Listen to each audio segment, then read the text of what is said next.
good, so, you know, I was cool with the lunch, but, if you missed anything, talk with, some folks in your area that came. I know there's some folks that wasn't here yesterday. Make sure you get the handouts. Please take them. I don't want to take them back to the office, so if there's people here that need them, or that can use what we have, please take them, and then that way I don't have to deal with them, okay? So I'm going to turn it over to Dan and Brian. Actually, I'm going to take that microphone. Was the other one too loud? This one was cutting out, I think. Oh, We'll use it for questions if we need it. okay. Yeah. Hi, guys. Whoa, It's you you, wait. Dan. It's you. Apparently it's me. My name is Dan Fox.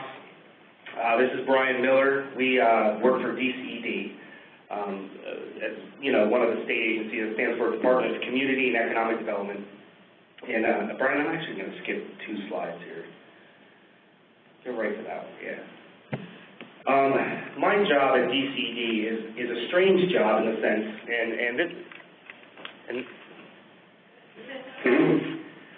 Hello? It's strange in the sense that, you know what? Maybe I'll just have to yell.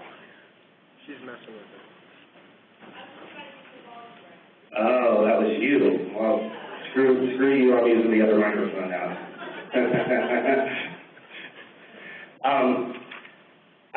This is why Amanda felt comfortable saying what she needed to say in front of us here, is because I'm not a typical state employee in the sense that I'm a yes man. We have an interesting charge to work with the continuums of care, which I'll get to in a second, which are basically homeless systems around Pennsylvania, to try to help them coordinate, educate, and try, in a general sense, to have a large picture view of addressing challenges of homelessness. One of the things I do under that is I run an HMIS system. I stand for a Homeless Management Information System. And can you pull up the map for a second? And Brian here is my lead staff member, in the sense that he really helps me day-to-day oversee the usability of the system, keeping it running, working with the programmers. He's kind of like my right-hand man. And I wanted Brian to pull up this map here while we were still thinking about who's on what system. Can you all see that? All the counties that are colored, that are not gray, are currently using the PA HMIS system. So if you're in one of those counties, you'll be working with us. If you're in one of the gray counties, you'll need to come up and get a handout, and we'll be working with your HMIS leads separately. So essentially, huh? Yeah, that's fine. Go back to slide. So essentially, what we do is we're kind of a technical assistance group. Not really. Huh? Oh. Yeah, go ahead.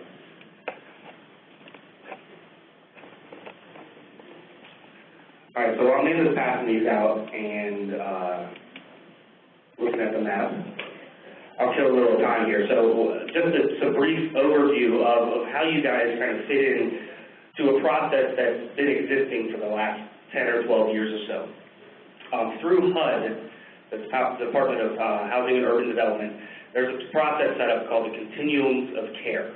And they're regional groups, and you can see how in different colors here they're broken out. They're regional groups whose sole job is to address homelessness, a group of nonprofit agencies who get funded every year to address homelessness. In the past, things have been very siloed, and at the federal level, there's a large push to really start to consolidate things. Federal agencies working together and essentially forcing us, not that it's a bad thing, but forcing us to work together too.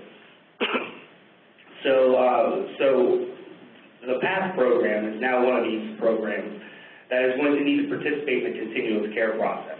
And this is how essentially we start the HMIS conversation. These continuums of care are required to collect their homelessness data in an HMIS system. And now the PATH program will also be required to do that. So Amanda and I have been working for the past year or so on how to essentially translate the HUD speak and the SAMHSA speak into hopefully usable data collection for you guys that integrates into what we're already doing so we can start to see a bigger picture.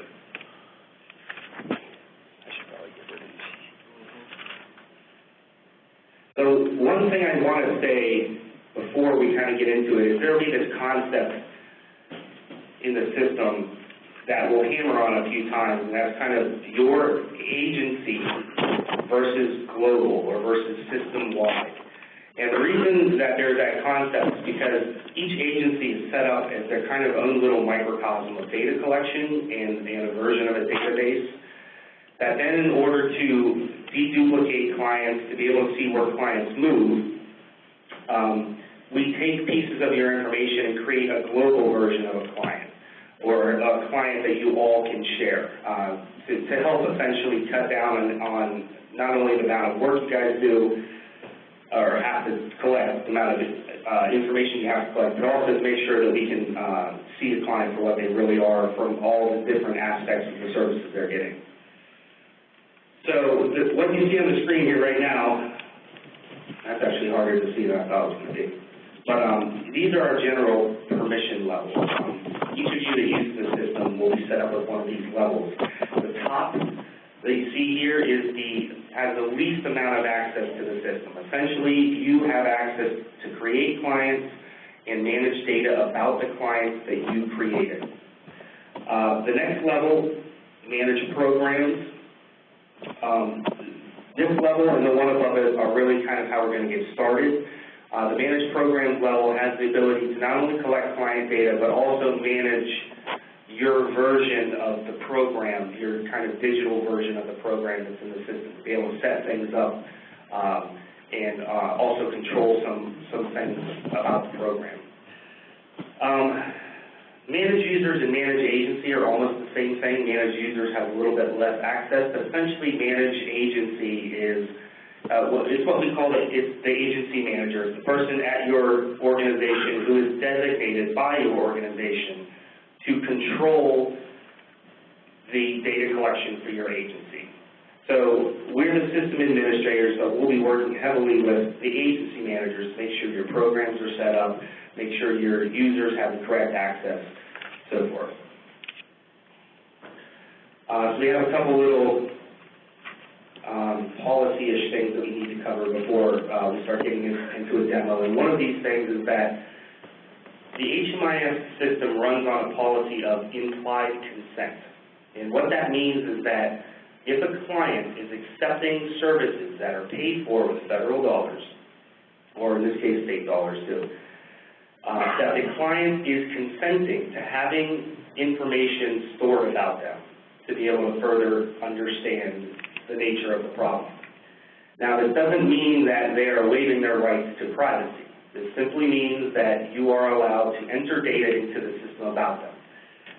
We'll get into privacy in a little more detail later, but essentially we have a privacy policy, and each client whose data is shared has to sign a release of information. Also, the one thing that our privacy policy states that you guys will have to do, and we provide a template for this, is you'll have to post a privacy notice in an easily accessible location, which states essentially what we do and don't do with the data. It's very general, but it's basically a heads up to the clients that walk in the door that, hey, we have this available. If you have a website, you're also required by federal law to put this privacy notice on the website.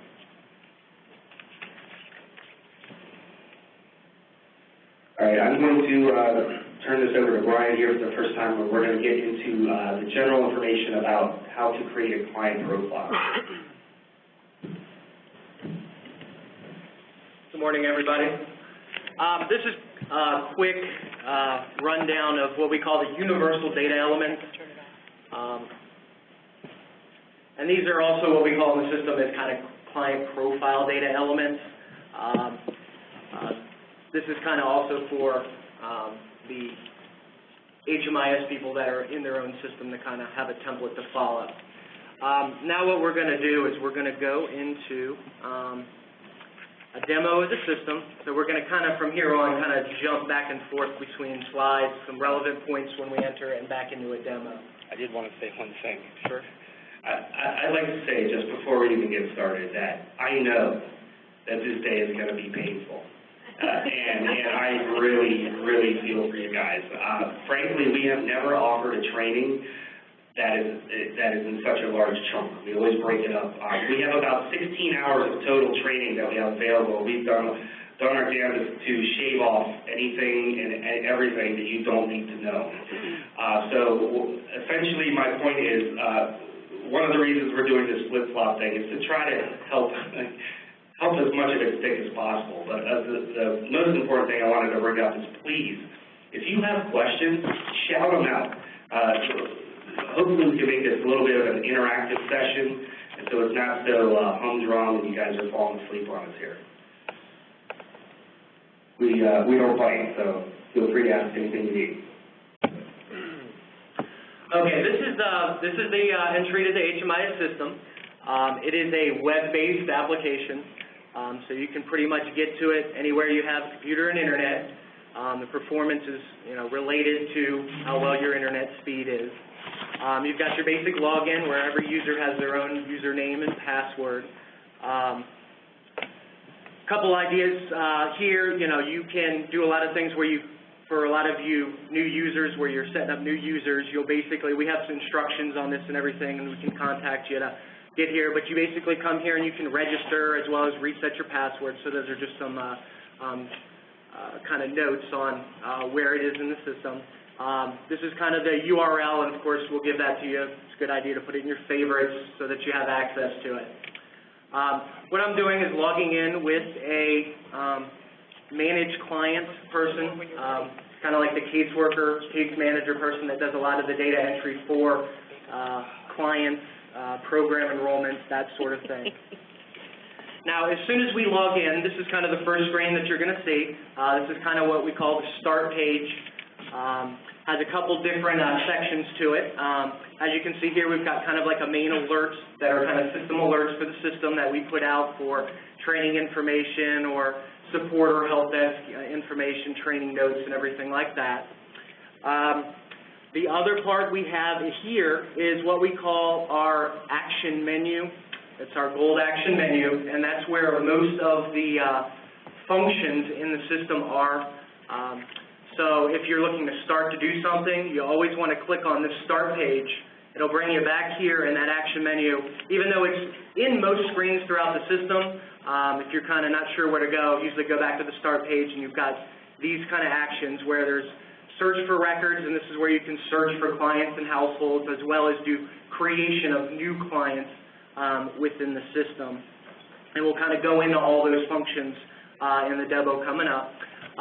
There's a section here called Your Programs and Sites, which basically shows what you have access to. A lot of people are going to be working in a single agency and maybe have one or two programs specifically. As you can see here, this demo user's got a PATH program. That's what he administers, puts clients into.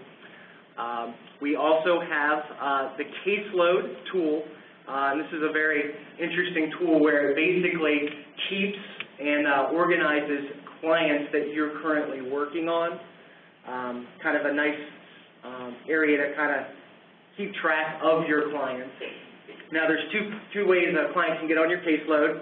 Any client that you enter into the system automatically gets put on your caseload, of course. As well as in later when we go through the agency manager functions, managers in the agency have the ability to transfer clients from case manager to case manager. So that they can also be assigned to you and they'll show up on your caseload. We've got some different functions that you can use to view modes and different sorts, as well as some time functions to try to keep your caseload as relevant as possible. And it also allows you to load clients by just simply clicking on them right there on the screen, and it'll load what we call their client profile that we'll get to in a second. One other kind of global note is when you log into the system kind of keeps track of who's logged in when. So anytime you're done using the system, you have to make sure that you specifically use this log out function. Basically, you'll click it, it'll ask you, hey, you sure you want to log out? Don't just close the browser or navigate to Google or another website, because the system will think you're still logged in. So if you shut it down and try to log in, the system will say, hey, you're still logged in. So try to remember to use that. Now, if you do get locked out, it's not the end of the world. We have an automatic process that kind of pulls clients, our users, and after about 30 minutes, if it notices that you're still logged in but not in the system, it will reset your account. Now, if it's normal business hours, you can always contact the help desk and we'll go ahead and unlock your account. Now we're going to get into some client search, client creation processes. Right here is basically one of the actions on your action menu is the new client. Basically, when you click that, it kind of brings you to a client search. One of the main features of an HMIS system is client deduplication. So we have a lot of processes in the system that tries to make sure that if you're trying to enter a new client in the system, you go through a bunch of checks to make sure that that client isn't already in the system in your agency. So that's why anytime you're, meeting with a new client, you need to do a search first. And we've got a bunch of different fields. You can search by social security number, last name, first name, date of birth, client ID if you have that. We always recommend trying to fill in as much information that you have about the client as possible. So we're going to kind of go through a little demo. We've got a guy, Ben Smith, that we're going to go ahead and try to enter into the system. So what the system does at this time is it does a search of basically two different areas. Kind of how Dan mentioned, we have agency, clients and agency searches, as well as global searches. Now, the agency search basically looks for clients that have the same relative, last name, first name within your agency.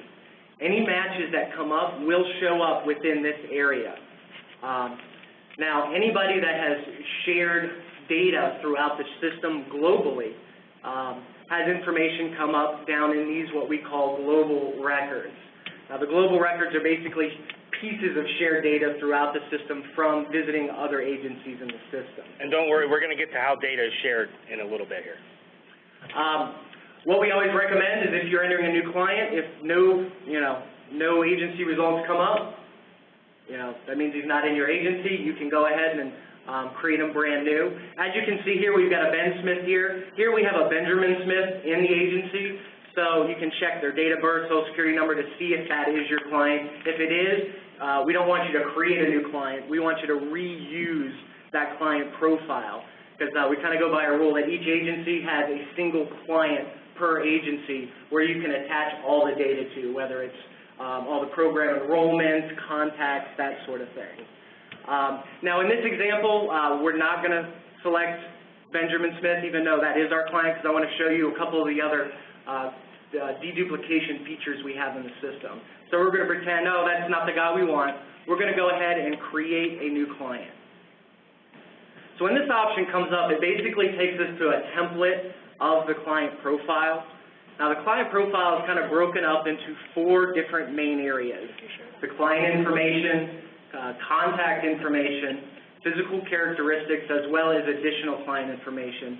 And each of those sections have specific personal information about that client. Now, when you're creating a client initially, the only information that is 100% required to create a client is the agency that you need to associate them to, and a lot of times users are only associated to a single organization, so that's already going to be selected for you, and a first name and a last name. Once you have that information, that is the minimum amount of information that needs to be put in to create a new client. Now, of course, we always want you to put in as much information as you can collect from clients, but we understand in the outreach world, you kind of collect information little by little. So this kind of gives you an option to create the client, put it in the system, and as you get more meetings with them or more contacts, you kind of build their profile on the fly. Sure. If you just have an alias and you don't have a name, will it pick up? No, you need to enter something into the first name and the last name field. Don't forget to repeat the question. She asked this, when creating a client, can you just use the alias fields? Unfortunately, no. There's got to be something in those name fields. Now, if you don't have a name, you can use something like client 1, client, some kind of identifier in the field, but as long as there's got to be at least a character in each field for it to save. Yep. Wait, let me do the mic. I guess I won't be getting my nap today. Getting your exercise. That's the real reason we kept you around today, Amanda. My question is, if I'm not creating a new profile for someone, I go in and I see that profile was created by somebody who was in the shelter. Now, the information that they present at the shelter may be different from the information that they give me when they present to my agency. If I change the information for me, will I also change the information that he presented at the shelter and affect the other agency's data, because that's going to be different for them than it is for myself? Or you're not ready to discuss that? No, that's a good question. It's a good question. We're not quite ready for it. However, this actually plays into what I was talking about, global versus agency earlier. Essentially what the system does is each client is associated with an agency. So in your example, where a client was created at another agency, you technically don't have ownership over that client record. However, if the data is shared, you can view it. So if you find a record that already exists, you'll be able to import the information that's available into your agency, but it's two separate copies of the same client that the system knows is the same client. And so essentially, the answer to your question is yes, you can change the information. And what it will do is it won't change the other agency's information, but it alerts them that the information has been updated.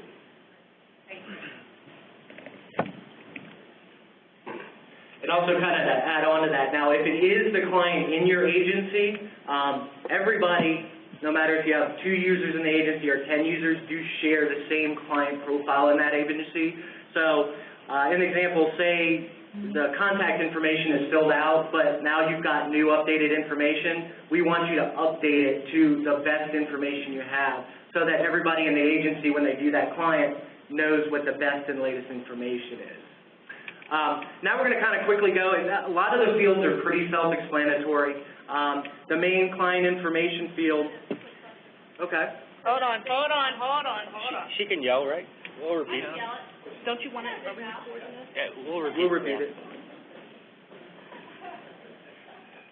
I did forget to mention, part of the reason why we have this extra microphone and why we're repeating questions is because you guys will probably forget a lot of this, and we are recording it, so we'll make it available online. So if you can't remember everything, don't stress about it.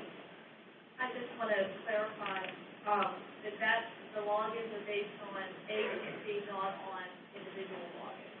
So when you have 2 separate agencies that are working with the same client, like you said before, you have one agency login, put the client in, they're in ownership of that particular client information. When the other agency logs in, they see the client is shared with them, but it's 2 separate, but the system knows it's one.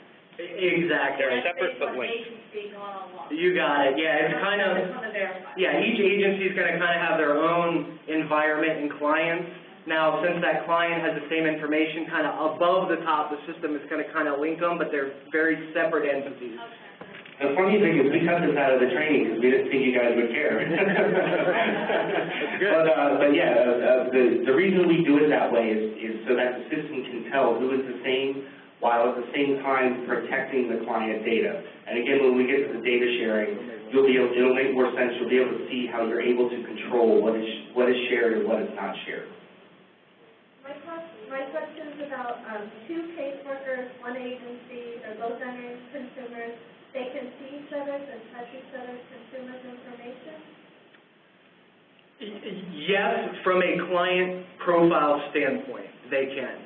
Now, when we show later, so because a client is kind of a global, within the agency, the profile information is, information like contact, race, gender, it's pretty much going to be the same, in the agency. But at the beginning, when you searched, it came up with your caseload. Is that for your agency or for your? That's for you, Yes. as an individual. Okay, so that's fine. Then how do I see my coworker's caseload? Well, within the caseload, those are clients in your agency assigned specifically to you. Right. Now, if there's another client in that agency assigned to another worker, Yes. they won't be on your caseload, but you can do a client search, and they'll come up in the search. And you can edit them and everything. Yep. Yeah, absolutely. Yeah, they don't have to be on your caseload for you to touch them. The caseload is just a way to kind of a quick link, it's an extra feature, so you don't have to do a search, kind of. Is there a search that would show your all the consumers for your agency? Yep. Okay. Sorry, we're new to this. We haven't done this yet. If you were to essentially search for a client, not type anything in, and just hit the search button, every client would come up. Yep. Yep. Yeah, you basically do a blank search, hit a space and they'll all pop up.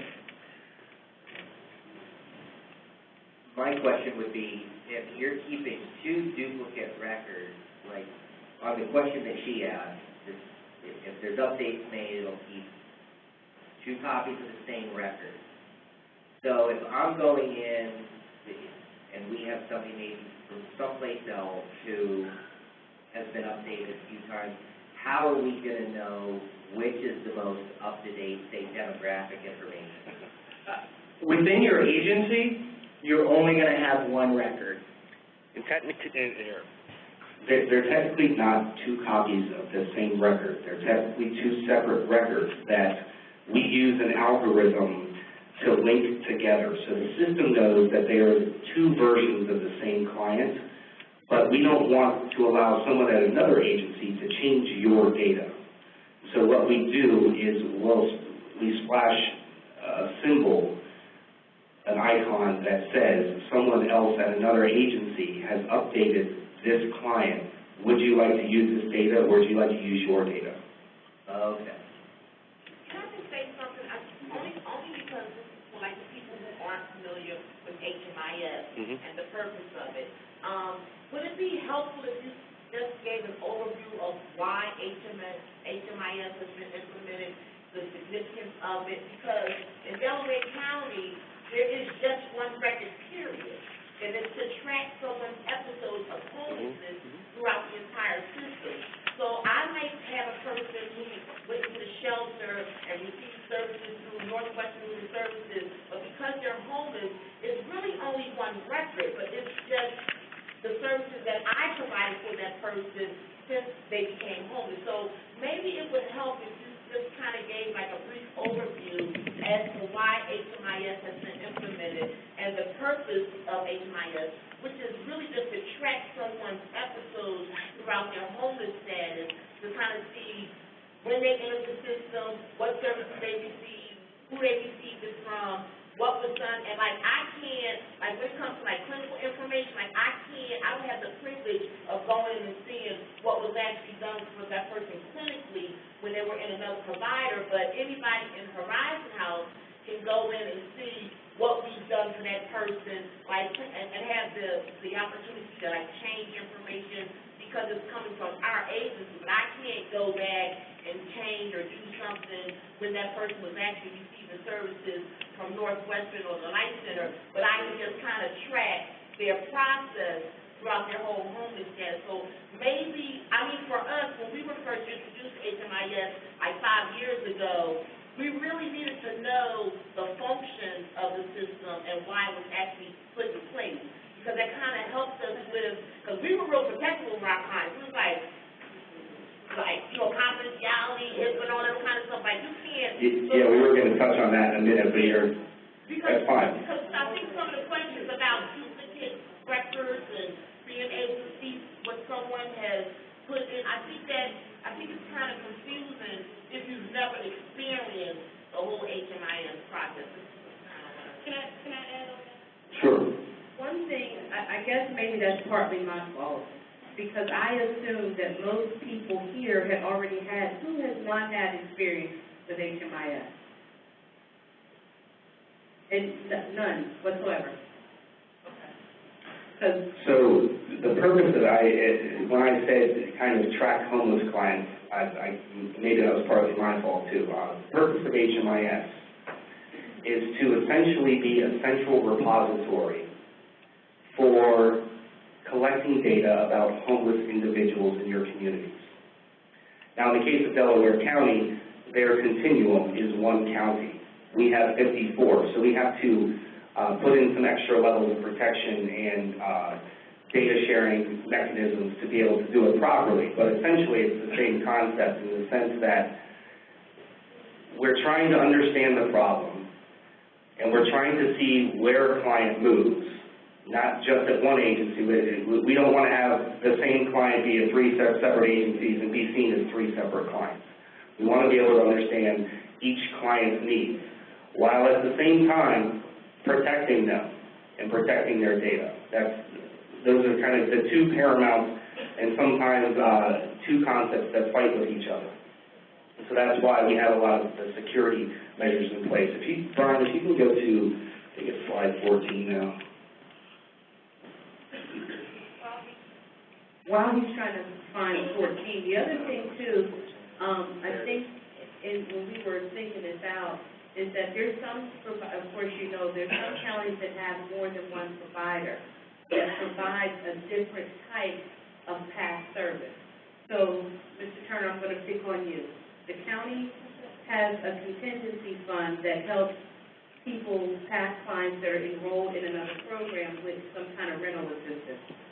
So, in his case, the Three Rivers Youth, we'll say, puts in data on that person because they're providing something different.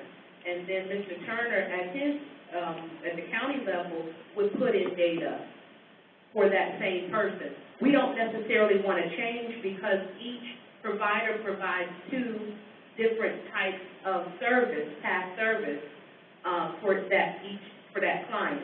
So we still want to we want to know, at least I do from a state perspective, that Ben Smith is getting services at Three Rivers Youth and is getting services at the county. The county's paying some kind of money to help him get in, like rental assistance. And that's kind of where we came from to be able to have this ability to do that. And that's one of the things that we talked about with Dan, is because I know that each county, some counties have more than one. We didn't want one agency's data to trump another. And we also wanted you to be able to see what other homeless agencies in your area are providing that have nothing to do with PATH, and vice versa, so that a client, I guess a better way to say this is from the very beginning, this has been a very federal-driven reporting pain in the ass system that the feds said, you have to do this.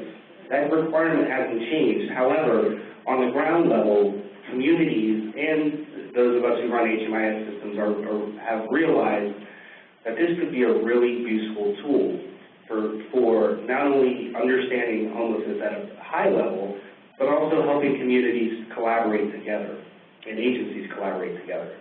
So we have been and are continuing over the next few years to move in a direction away from reporting and more toward gathering and sharing useful information to help actually address a client's needs, rather than just justify funding. And then also, too, at least in Philadelphia, you can have someone, get services in Philadelphia and come across the street, 69th Street, and get services in Delaware County.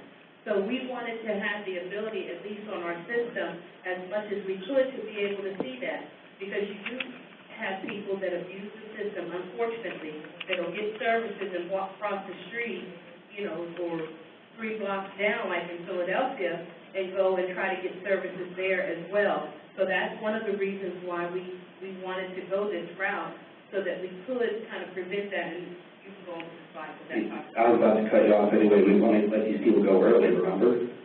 I'm busting on you. All right, so we're a few slides down. We're going to have to backtrack, but this kind of answers the why is it useful? And I apologize, I'm going to read these. I wrote these a long time ago and put them in our user guide, and I don't remember all of them. So this is really more about data sharing, but essentially that's kind of the core of what we're getting down to with an HMIS. So it benefits the client because they don't have to constantly give the same information over and over and over if they have to visit multiple locations. It helps them because if you do a referral and the information is shared, it helps coordinate the case management rather than one agency having to provide all case management. Most of the time, from my experience, each agency specializes in something different. You can help support the client better while also not, draining their resources. For the service providers, it allows you to really monitor the client over their whole scope of services and see where they're moving, what other services they are receiving that maybe you weren't aware of before. It also helps you to not provide the same services that someone else is providing. Hopefully, as more and more agencies are able to collaborate, agencies can help other agencies not use so much of their resources, especially financial resources. It will simplify reporting because at the end of the day, we still do have to justify to HUD, SAMHSA, the VA, etc. We have to keep, holding our hands out asking for more money. For the community, and also in this case for the state, it helps deduplicate clients. We can see how many clients in a broad area are actually being served. It helps us understand service gaps. Maybe clients are not receiving something they could be, or maybe we understand that maybe there's a higher demand for something and more funding needs to be pushed in that direction than we had previously thought. And then, of course, we can use this data to really advocate to lawmakers, policymakers, and those who are essentially in control of the dollars that we get. We can help advocate the need. That's essentially, in a very broad view, the point of HMIS and why it's helpful for us all to collaborate together on it. So I'm going to hand it back over to Brian here. Did that answer your question? I'm going to hand it back over to Brian. We're going to go back to the client profile. And I apologize. I thought that we were already all on the same page about that. But That's all right. I'm glad I put that slide in retrospect. Yeah. What's kind of interesting in some of the trainings, we usually sometimes went with the whole theory and everything, but some of our users were like, well, we just want to know how to put them in the system, so it's kind of good that we're kind of getting that up front now that we can kind of hopefully make more sense of why you're putting the data in. Back to the client profile, pretty straightforward. Client information has things like date of birth, place of birth, social security number. Now with date of birth and social security number, you have these data quality fields that you need to kind of fill in that shows whether you have full, partial. With date of birth, if you put full, you need to put in a full date of birth date. You also can do approximates or partials. So if you only know like the birth year, you can put in 1960 or estimated age, 75, that sort of thing. So it's got some options there. Physical characteristics, basically things like ethnicity, and a lot of the options throughout the system are going to have drop-downs where you basically select the best choice. Also, a lot of the drop-downs are going to have, along with the kind of predefined list, like for ethnicity, it's got non-Hispanic and Hispanic. We also have like a client doesn't know and a client refused. Now, what those are for is, it's not if the data person or the intake person kind of goes, well, I don't know what it is, or, I'm not sure, I'm not going to enter that data. That's not what it's specifically for. It's when you ask the client for the data, if they specifically answer, what's your age, or, what's your social security number, and they say, I don't know, or I don't want to give that information, that's when you want to choose those. And of course, you always want to try to get as much information as you can to keep the data quality up, so they're kind of the last options that you want to try to go for. There's also race, with basically the 5 federally supported or identified races, and if someone is multiple races, you can select as many as you want. Kind of like the little check boxes is another way that you enter data in the system. Basic genders, pretty straightforward. We also have some additional client information where you can enter in some personal information about the client, state ID, maiden name, language. We also have a housing status, and this is kind of a HUD-based housing status between literally homeless. It's kind of the difference between people that are homeless and at risk of homeless. We'll cover this in more detail during the contact section because that's something that you need to fill out on every client's first contact. We'll kind of go over some of the definitions there, as well as veteran status, whether a person is a veteran. If they are a veteran, the system kind of opens up and asks you for military history, kind of their service record. It's kind of done in a service area, like when did they serve. So if a person served in, the Gulf area, you would select that, and all these dates kind of show what area they're in, kind of answer the questions. Now, if they've been in multiple areas, like say the Gulf and post September 11th, you basically enter the information, hit add, it creates a military history record, and you can add as many records as they have. The last section is the contact information, basic street, phone number, email information. It's not super pertinent to any kind of reporting, but it's good information to have if you want to collect for the client. So for this client, we're going to say all we got was basically their gender and their name. That's all we could get from the first contact. What you do is you basically, when you're ready to create the client profile, you can hit save or save and next.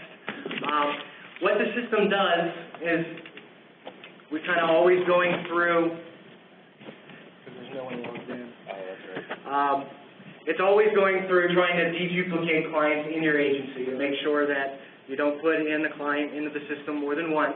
So as soon as you hit save on the client creation process, it basically looks through your agency again to check of the data you've entered, hey, is there anybody else that's a match? Now we've kind of got full matches and partial matches. Now if it's a full match, which is basically the same name and the same full 9-digit Social Security number, the Social Security numbers match, we know it's the same person, the system will actually automatically merge those people for you and say, hey, we know that's the guy, it'll bring it right up on the screen. Now for partial matches, we kind of use an algorithm where if it's the same name, if they have the same date of birth or gender, what we do up here is we kind of throw up all the partial matches just to kind of almost like the search to kind of get it in front of you to say, hey, system notice these might be, and it's the same Benjamin Smith that we noticed before, to kind of try to get you to use that person again. Now, if it's not that person, you can go ahead and hit save again. If it is, you click on it again, and the system again will load that information and kind of merge the existing with what you've entered here. Now, we know it's the same guy, but we're going to actually pretend that it's not, because we're going to go on to kind of a third level of duplication that we have. We've got a lot of deduplication options into the system. We're going to go ahead and hit save, and that only happens if there is a match. If there's no match, you'll just go straight into save. And as you see here, you'll kind of say, hey, client profile is saved. It kind of has each section broken up into who saved the information, when it was last saved, some information there for tracking, and that's how you create a client in the system. Now, for path, and we'll get into that in the next section, you'll see here we've got a little outreach contact tracker. Now, that only appears after the client has been created, and this is kind of where, you've collected, their name and gender, and you want to go in and collect their contact information there. So you need to make sure that the client is created or there's an existing profile to do that. So we've talked about two levels of kind of deduplication, the initial client lookup, as well as when you create the client. There's actually a third and final level, and it is on any time you update the client profile. If you update certain personal information, like change their name, enter their Social Security number, gender, date of birth, since we do allow partial profiles, we can't just do it on the creation, because with this client, there's not really enough information to really tell if there's someone else in the agency. So let's say you meet with the client again, and this time you get their date of birth. So we're going to go ahead and enter their date of birth. 82. And anytime you enter any information there, all you have to do is make sure you hit save on the bottom of the page, And the system then again does another search through the system. And again, we have the full and the partial matches. If it finds a full match, which is full Social Security, it'll automatically merge that client and kind of tell you, hey, we merged the client, we found duplicates in here, and it'll bring you up and say, hey, here's the best possible information. Now, the system uses a pretty good algorithm of combination between the most complete data and the most recent data.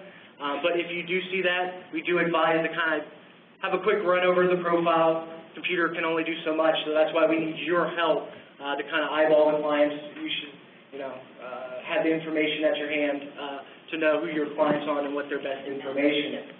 Now, as you can see here, for those that are partials again, we can see, hey, the system noted, hey, there's a partial match in the system, which is probably that Benjamin Smith that we've been seeing before. It basically shows you a kind of a link here that basically flags that client that says, hey, you should take a look at this. Now, anytime you see that,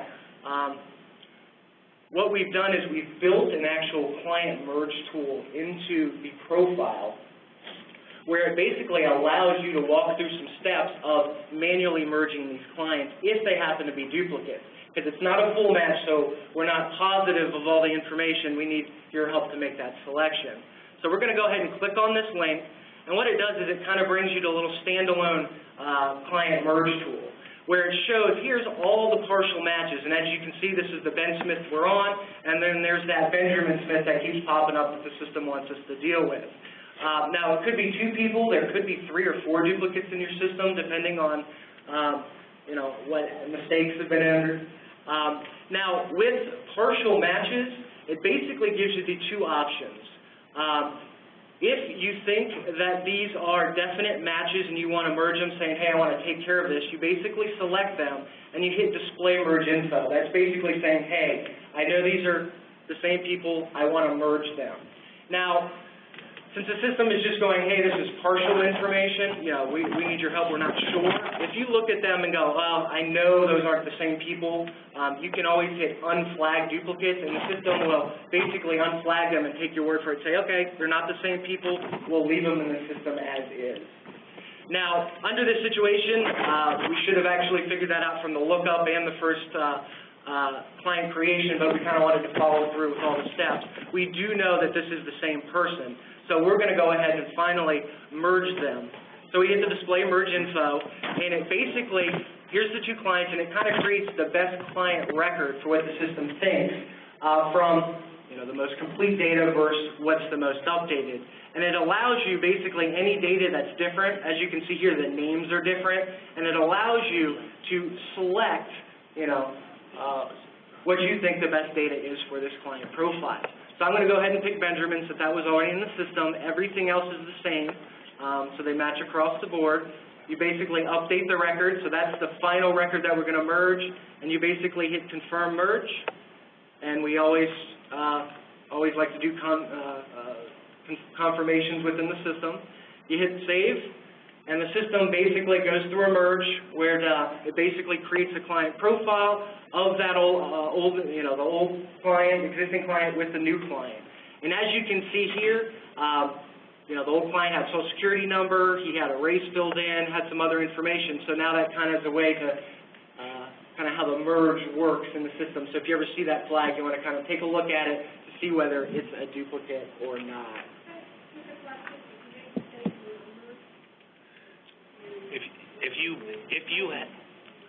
The question was, if you make a mistake, can you unmerge?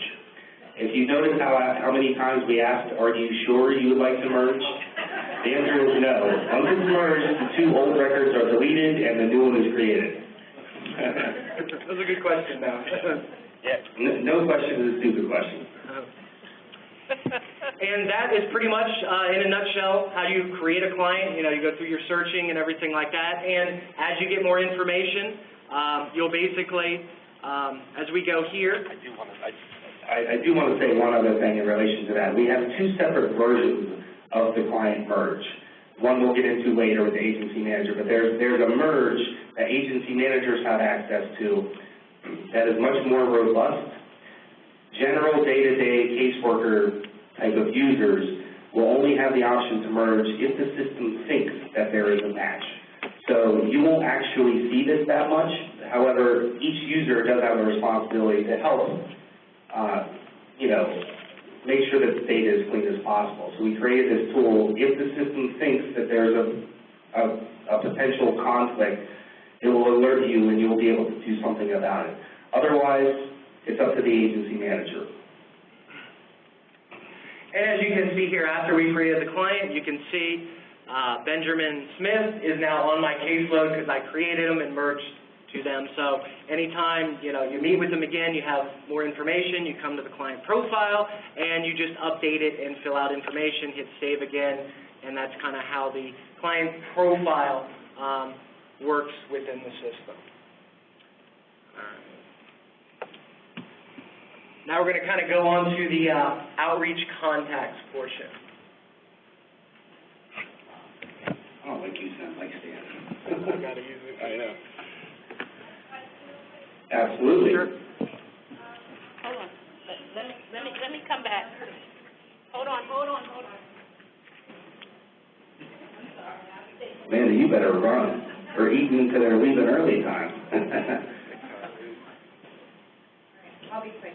Opposed to me stumbling upon another agency's entry of a person, is there another way for me to see what other agencies in my county are using HMIS? You said besides? Besides me putting in somebody's name and seeing another agency's entry, is there another way for me to find out what other agencies in my county are using HMIS? Yes.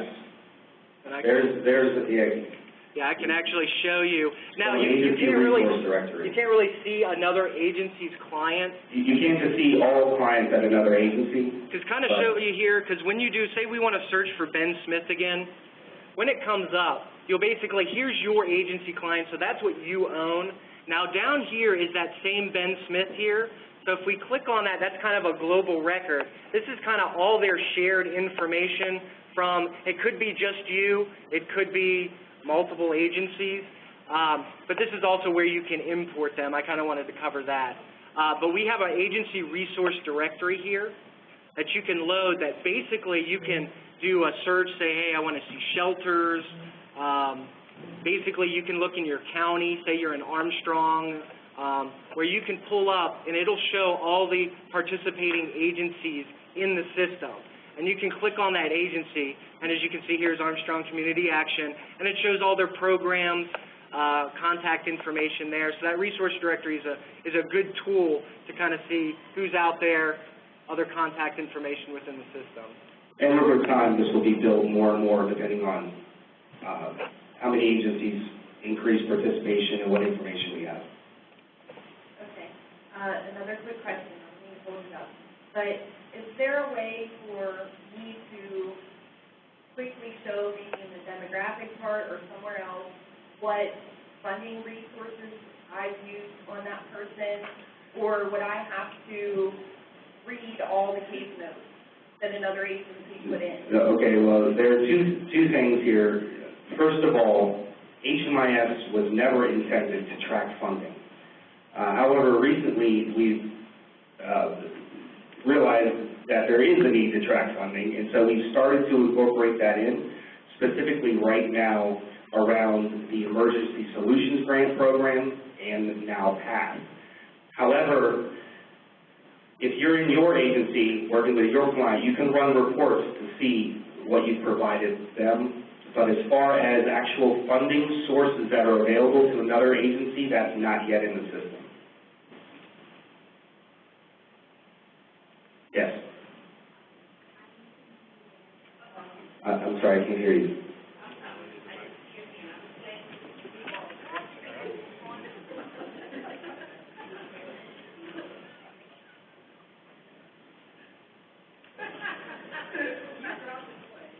I recently read that HUD has a new rule regarding universal data.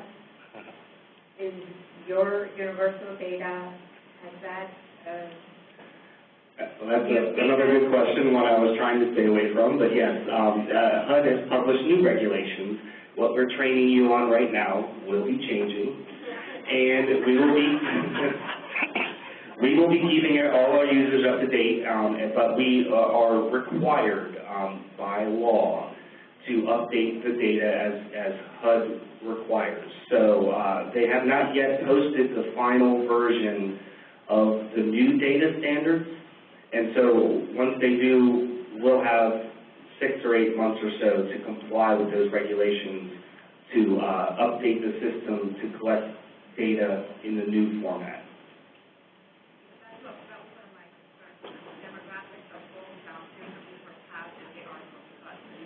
Actually, the question that was asked is demographics are broken down differently for PATH than they are for HUD. We know that, and also we're essentially forcing you to comply with the HUD way. And the reason for that is because I sit on a software provider group that works with HUD directly, and essentially the federal agencies that collaborate are part of a federal effort. They essentially have created a group to all work together. It includes HHS, the VA, HUD, Department of Education, on and on. And because HUD spearheaded this years ago, the other federal agencies are going to be complying with HUD's method of collecting the data. And then in turn, HUD will be adding extra data elements specific to those programs. So specifically about your demographic questions you're asking, HHS will no longer be collecting the information in the format you're used to. They'll be collecting it in the HUD manner. Okay, thank you. Yep.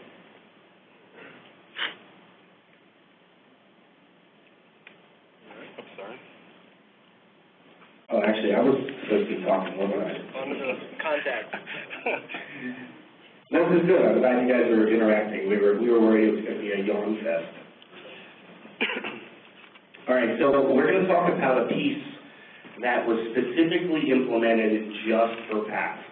And the reason I say that so strongly is because some of you in the room will have access to not only the PATH program, but also other programs that you've been working with HMIS for a long time.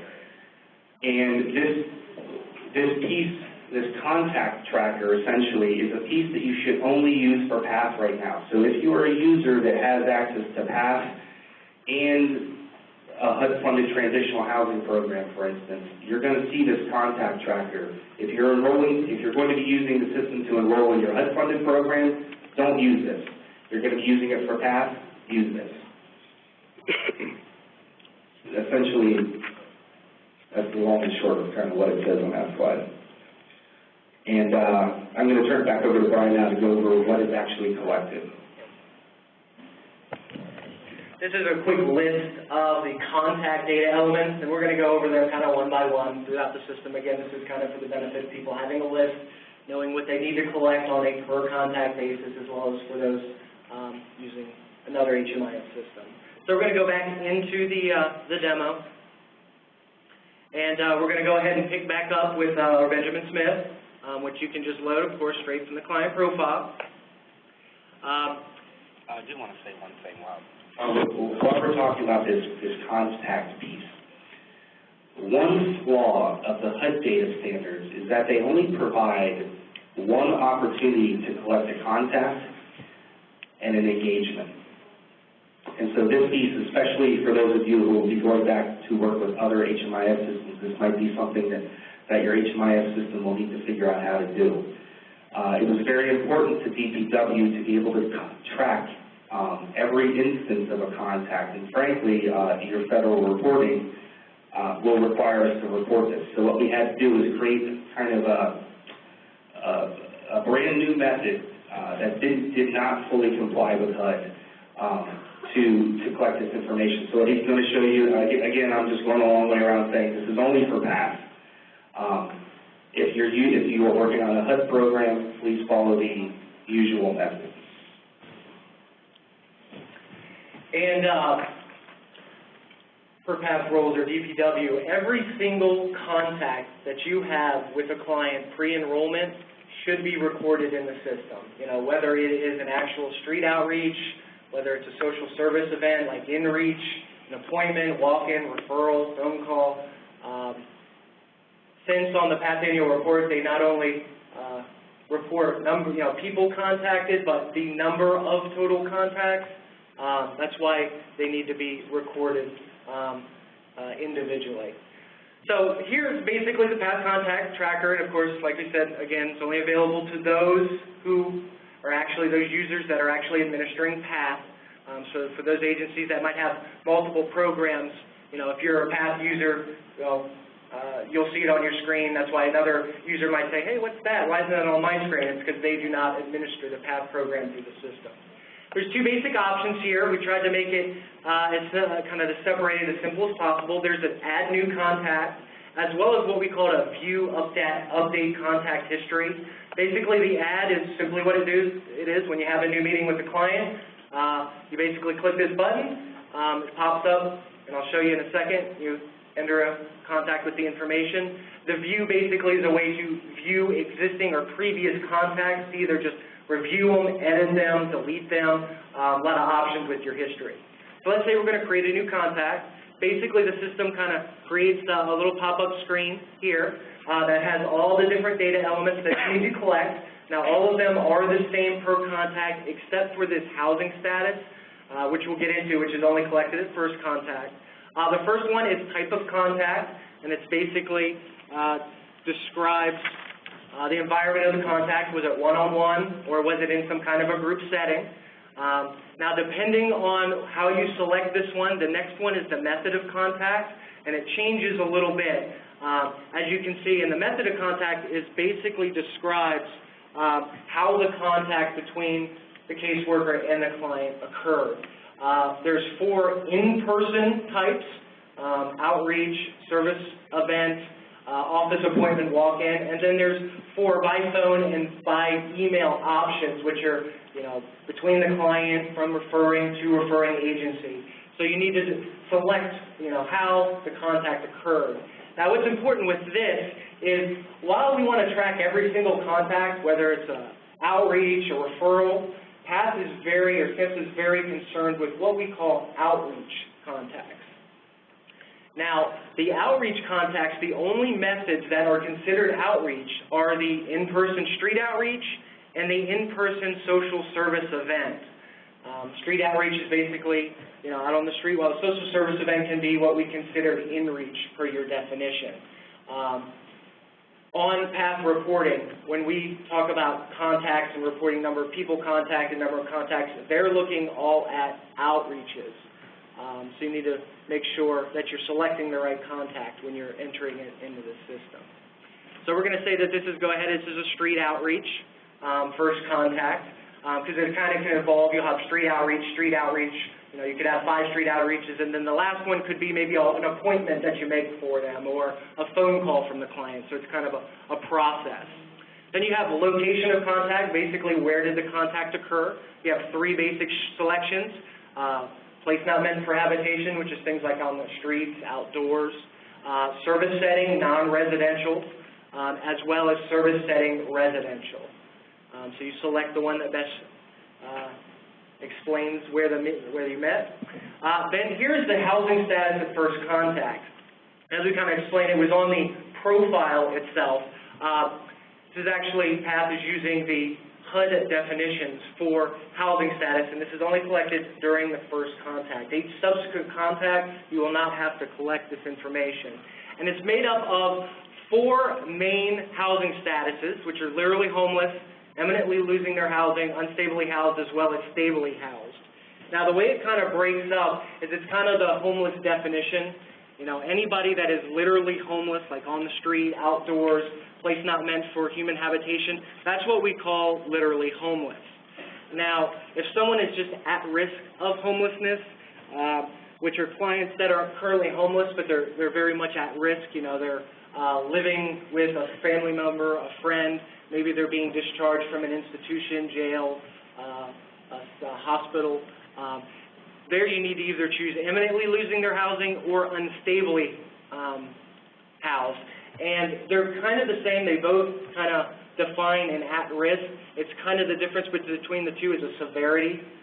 We kind of use, if they're going to lose, if you think they're at risk of losing their housing within the last 30 days, imminently losing their housing is what you want to select. While if they're at risk of losing their housing within 90 days, that's when you want to select unstably housed. Then, of course, stably housed is someone that is stably housed, so if you're selecting that, they're probably not going to be eligible for the PATH program.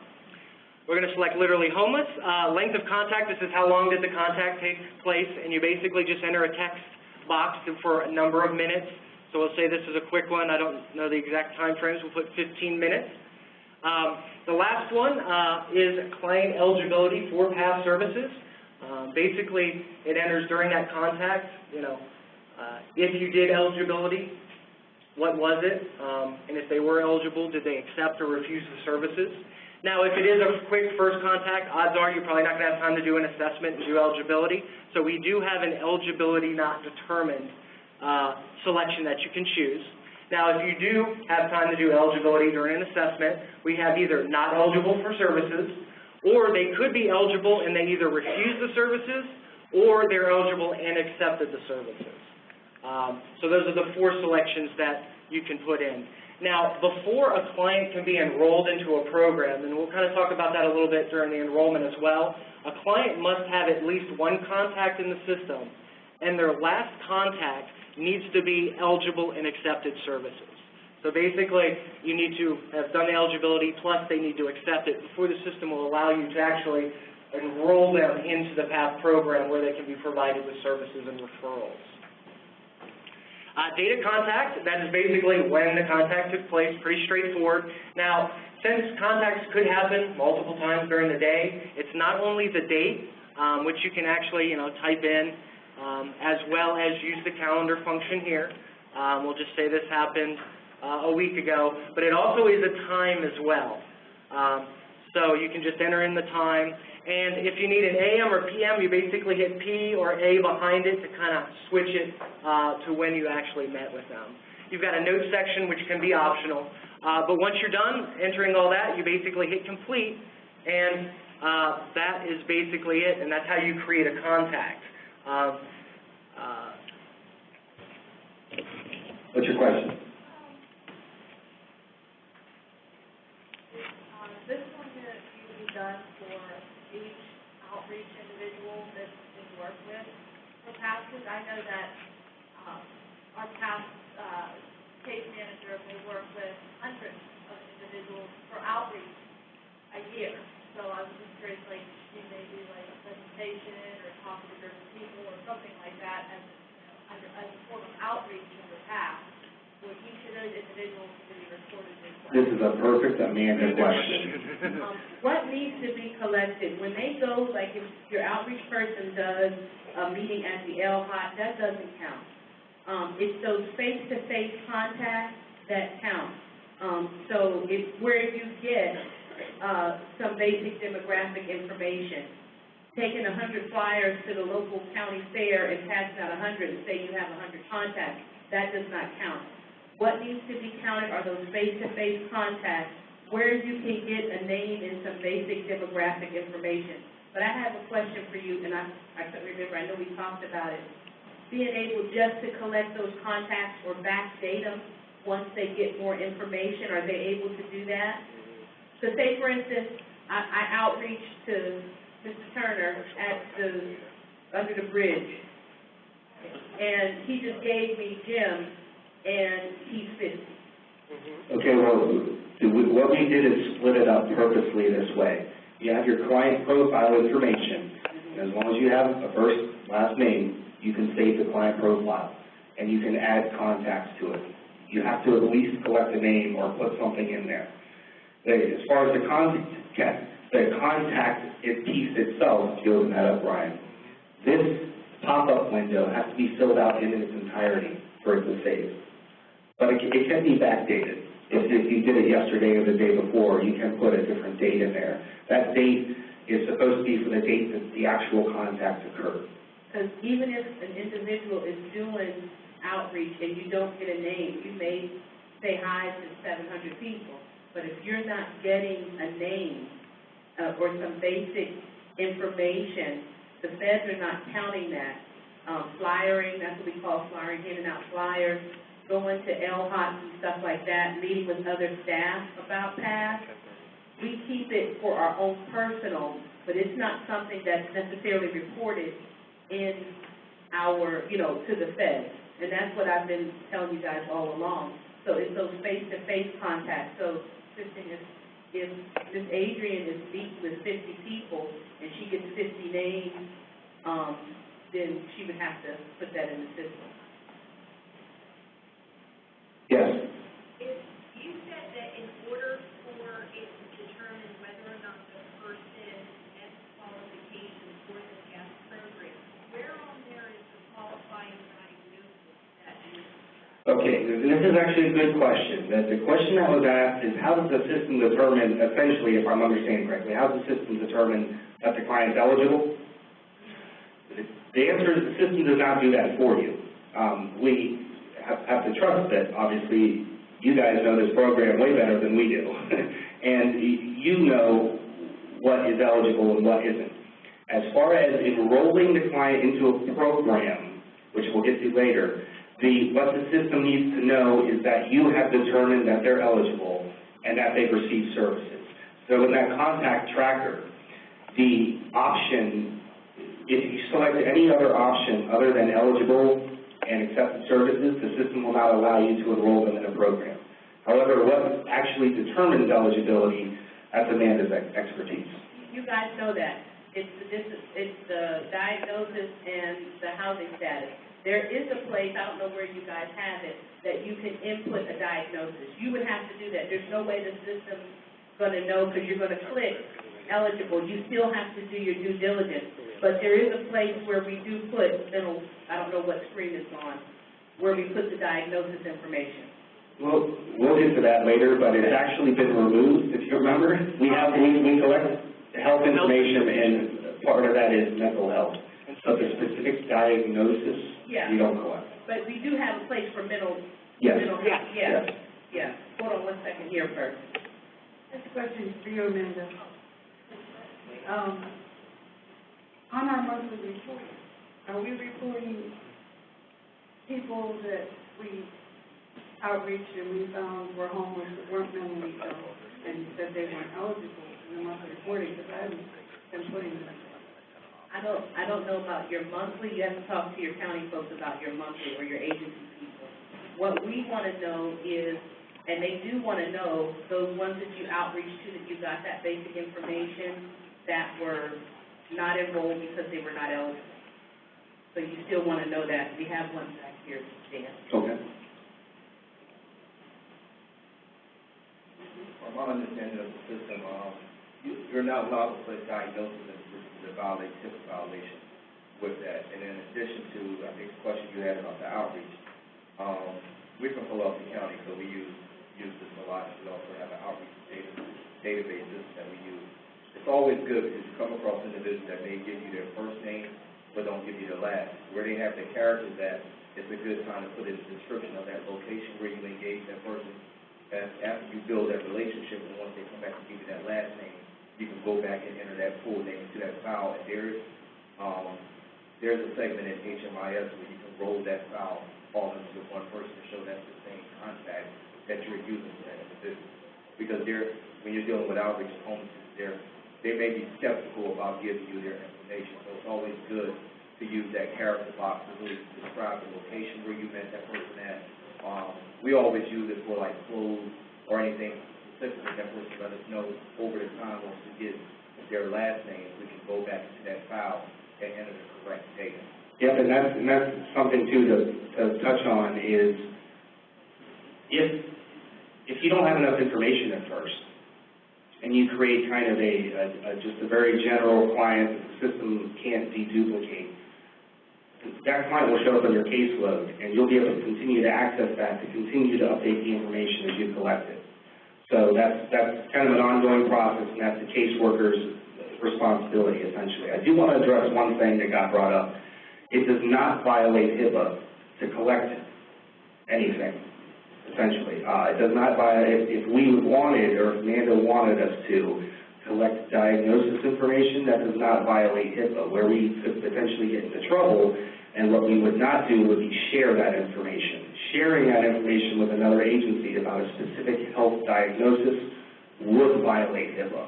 But I just want to make a clear distinction that, the reason I'm making this distinction is because some people are worried about collecting certain pieces of some sensitive information. And if 2 years from now, DPW or the feds want to collect something that is potentially sensitive, part of the conversation we would have is whether or not that information could be shared. So we would still protect that information. So you will be able to put in a mental health, click mental health for a client, correct? Yes. All right. No That's diagnosis, standard. but mental health.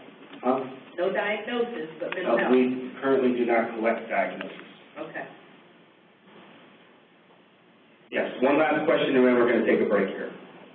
So, say you have someone, like the gentleman just explained a situation where they just give you limited information, and then as you get to know them, you find out the full name, and then you can update the record with the past contact to merge the full name, and so the record is updated for your agency's record. What if another agency starts working with that person, and, again, the person's only giving an alias or whatever, would they be able, does the system keep track of, the old alias name in the search? Essentially, the question he's asking is if did I just turn this off? Yeah, so check.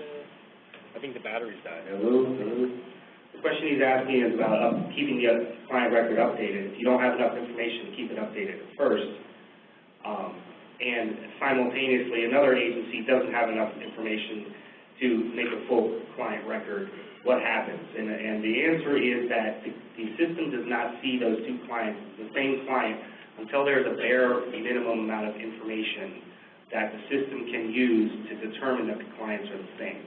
So in your example, if you had a Jim and his last name was no last name or don't know or, and another agency had something similar, the system would have no idea they're the same clients until you both continue to update the information, at which point, once there's enough information updated on both sides, the system will recognize it and then we'll start to link those together. But I guess my question is deeper than that. Does the system remember past information? So like a name is something that would update, so it kind of changes it, but what it remembers the old name that you have, or is that erased?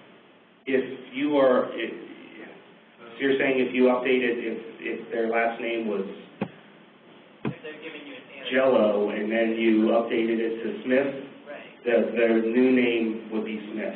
It would not remember Jello, unless you typed it in the alias field and left it there.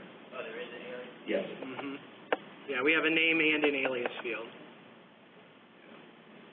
All right, we were going to get into the data sharing stuff, which we started to touch on, but we're going to take a quick break at 10:30. Here's the deal. How many of you still need to check out?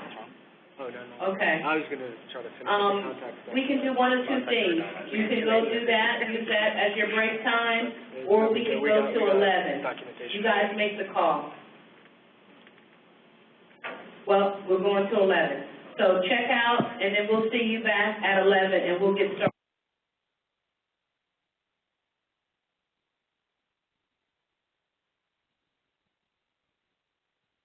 System in your continuum. So you're one of the individuals sitting here today that this training doesn't actually apply to.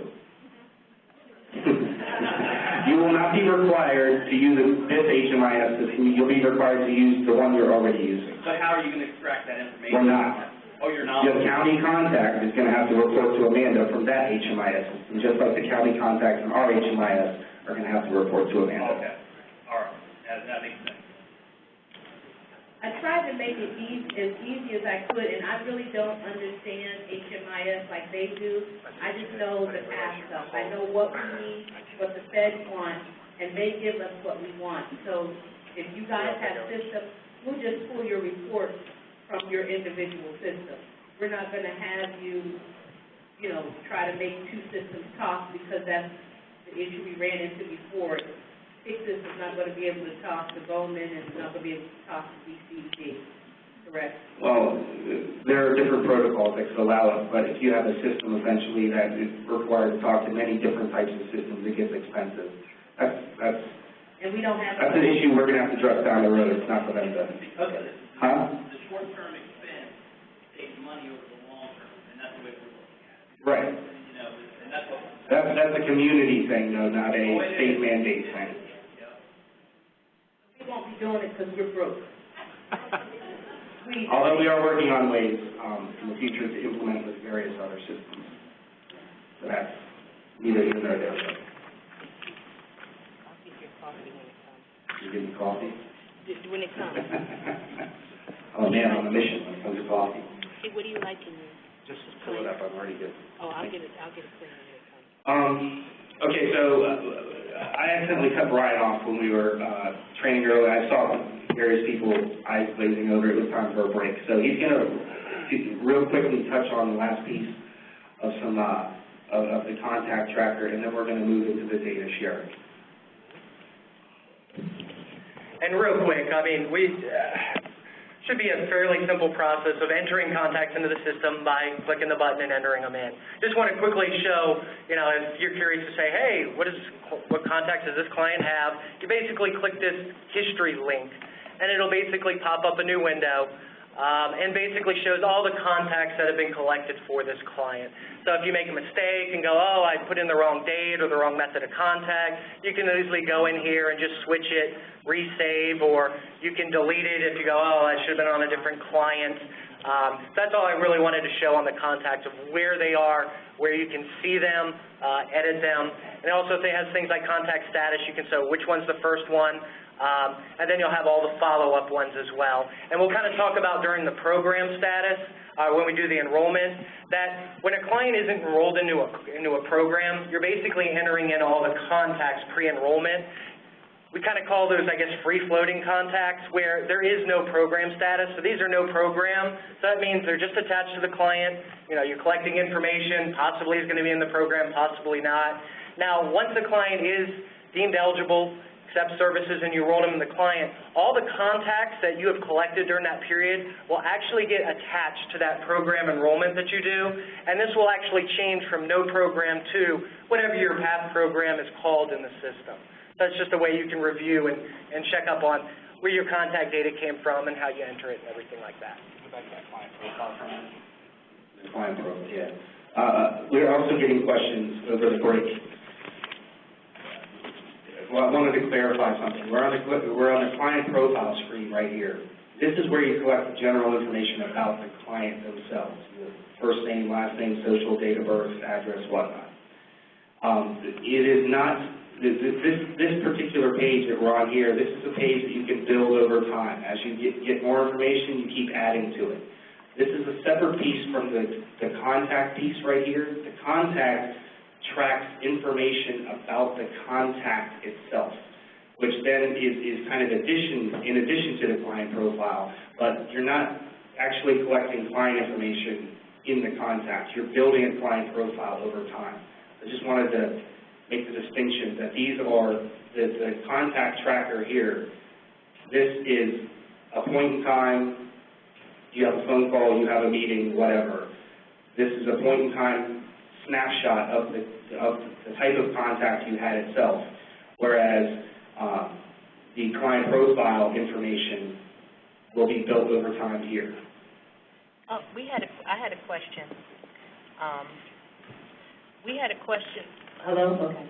Over the break about, will you need to sign that privacy for just entering a contact for somebody that's not enrolled? No, we're getting to that right after this. But again, to enter the data in the system is implied consent. You do not need, but by the client accepting the services, they're accepting the data collection.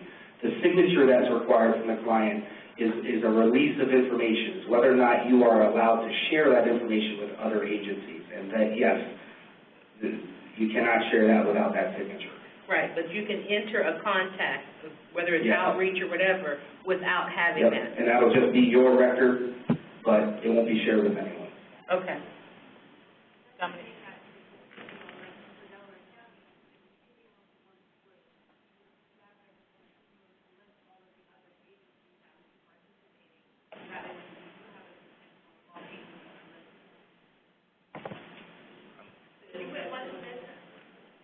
I can't hear you.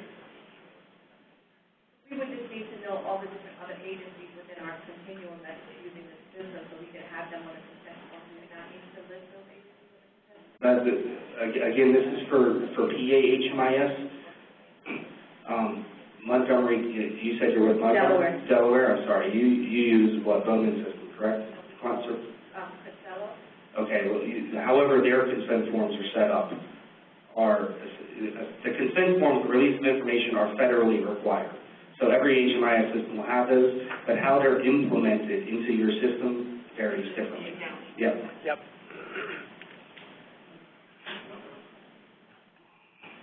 All right, no sharing.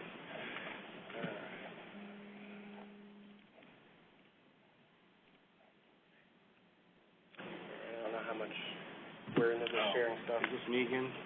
Yeah. Sorry, I'm not paying attention here. All right, so, yeah, we covered that. We covered the next slide. This is Amanda's question.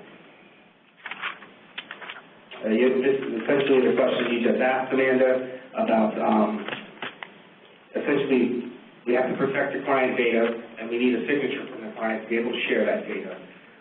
You can create, obviously, like we just said, you can create a client profile without sharing any data, and that doesn't require a signature, but to share it, which is what he's going to be covering here, how to do that. To share it, the client has to have a signature page. We can get in a lot of trouble if a user were to allow data sharing without having a consent form signed. This is more of it's a mixture of a policy with law mixed with how to do it in the system. And just green, thank you. All right, so on this slide, essentially, the way the consent form works is every adult client has to sign a consent form before you can share their data. If an adult client also has dependents, the adult client is permitted on behalf of those dependents to sign a consent form. So you could have 3 or 4 people on one consent form. However, an adult cannot sign a consent form for another adult.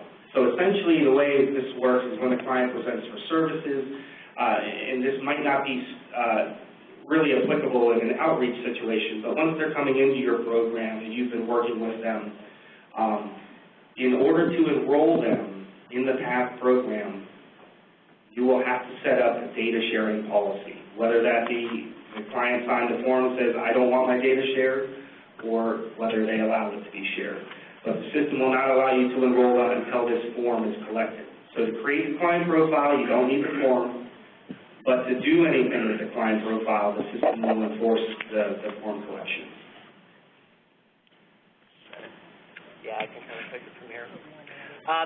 This is kind of a copy of the client consent form, kind of the second page where you actually do the sharing themselves. And we're actually I'm going to show you that through the system themselves. Because what you basically do is you talk to the client about the sharing options.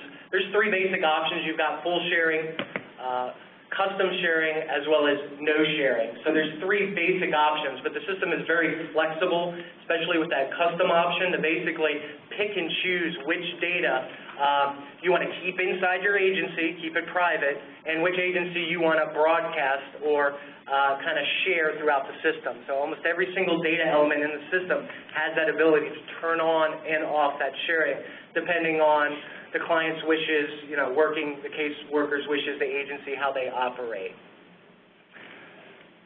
So we are going to go back into the system, kind of show you where that is. We're going to go back to Benjamin Smith. So as you see, it's kind of a process. You put the client into the system, you collect contacts. Once they're ready to accept services or deemed eligible, we have a data sharing tab that you'll need to visit. We're going to go ahead and go in here. And that's actually a good spot for the DV stuff as well. Forgot about that. This is the data sharing page where basically you set different sharing options, as you can see here, full, custom sharing. Here's the client consent forms are on our website, as well as directly within the system, and we'll cover that in a second. But the victims of domestic violence, the system actually allows you to collect client data for those clients that are fleeing a domestic violence situation. But before you can enact any kind of sharing in the system, we need to know that client's status. Are they fleeing domestic violence or are they not? So you need to answer this question, this assessment here, and it's basically a yes, no, don't know, refused based on working with the client, what their situation is. Anything except for a no, so if they're not fleeing domestic violence, you can answer no. If you answer yes, don't know, or refused, since it's not a 100% no, they are not a victim of domestic violence, the system will treat them as what we call as a DV client and will enact certain security and privacy measures within the system to ensure that their data not only stays within the agency, but can only be viewed by authorized users within that agency. So even though, say you're going to enroll the client into the program, a data sharing policy is still required for what we call DV victims, DV clients, but if they're identified that way, no data, even if you select full data sharing, which you probably won't, but if it accidentally happens, that data sharing is completely cut off, that kind of policy, so none of their data accidentally gets shared outside the agency. Now, when we say authorized users, usually all clients in an agency can be viewed by all users in that agency. But if they are a DV client, only those users that specifically have them on their caseload. So that client has to be specifically assigned to you as a user for you to be able to view them through like client searches and actually locate and see their data and change their data. The other authorized users we have is an agency manager override. If you are the designated agency manager at your agency in the system, you can also are an authorized user so that you can see these DV clients as well. So basically, a lot of the assessments, it's kind of an assessment in the system. You basically answer the question and then all assessments, and we'll get to that during the program section. You basically enter the date when you collect that information. And then once you hit save, we're going to say this client is not a DV client. Then it allows you to go ahead and create a data sharing policy in the system.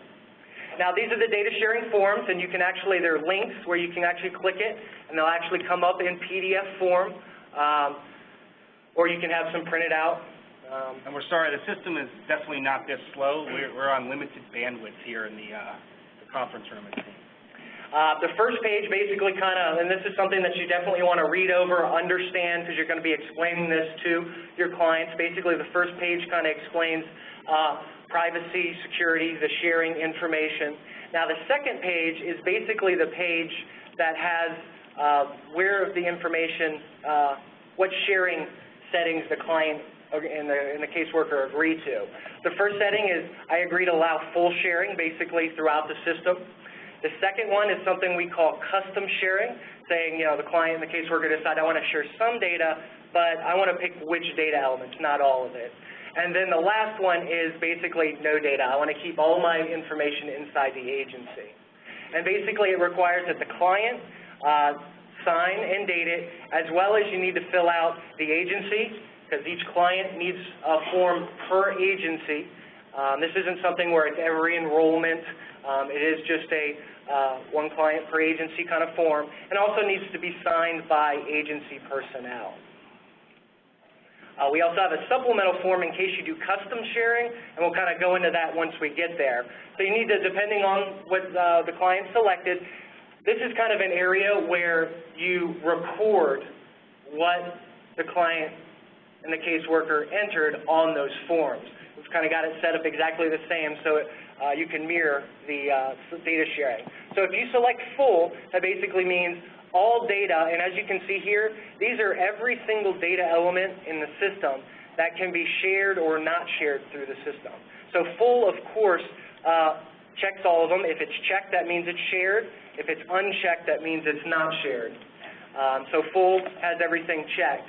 Now, if you also have none, which is no data sharing, it locks everything down, meaning every single data element is not going to be shared throughout the system. Now, the custom one is the one where it shares everything by default, but this is where you'll go through and you'll be able to uncheck certain data elements that you don't want to send outside the system. So in this case, say this person does not want to share their social security number, and these are kind of like an all box for the group where you can check or uncheck. Say they don't want to share their health information, and maybe they don't want to share their address. So as you can see, you can kind of go through and uncheck what information is shared and not shared through the system. Now, if you do custom sharing, we have this supplemental form that you'll want to use, and that's only necessary if you're actually choosing custom sharing, that basically mirrors basically the selections in the system. So you can go through and say, oh, I want to share this or that, so that you basically mirror what they entered in the system. And you want to keep these client consent forms in paper form on file with your client's paper file records.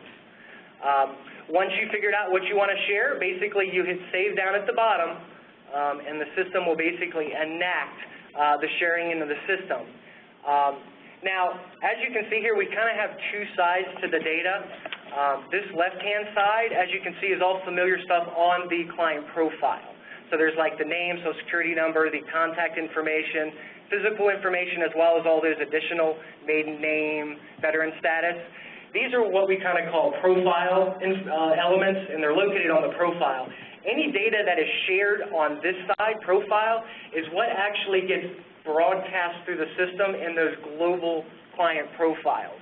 So those blue records, when you do a search, when you open it up, that's basically data that's been shared by a client at another agency. It could be one agency, it could be 10 agencies that the guy's visited. So that's kind of where that information comes from, and that's where you control that. Now, on the right-hand side is what we call the assessment data, and we'll kind of get into that where you collect like health assessments, employment, education services.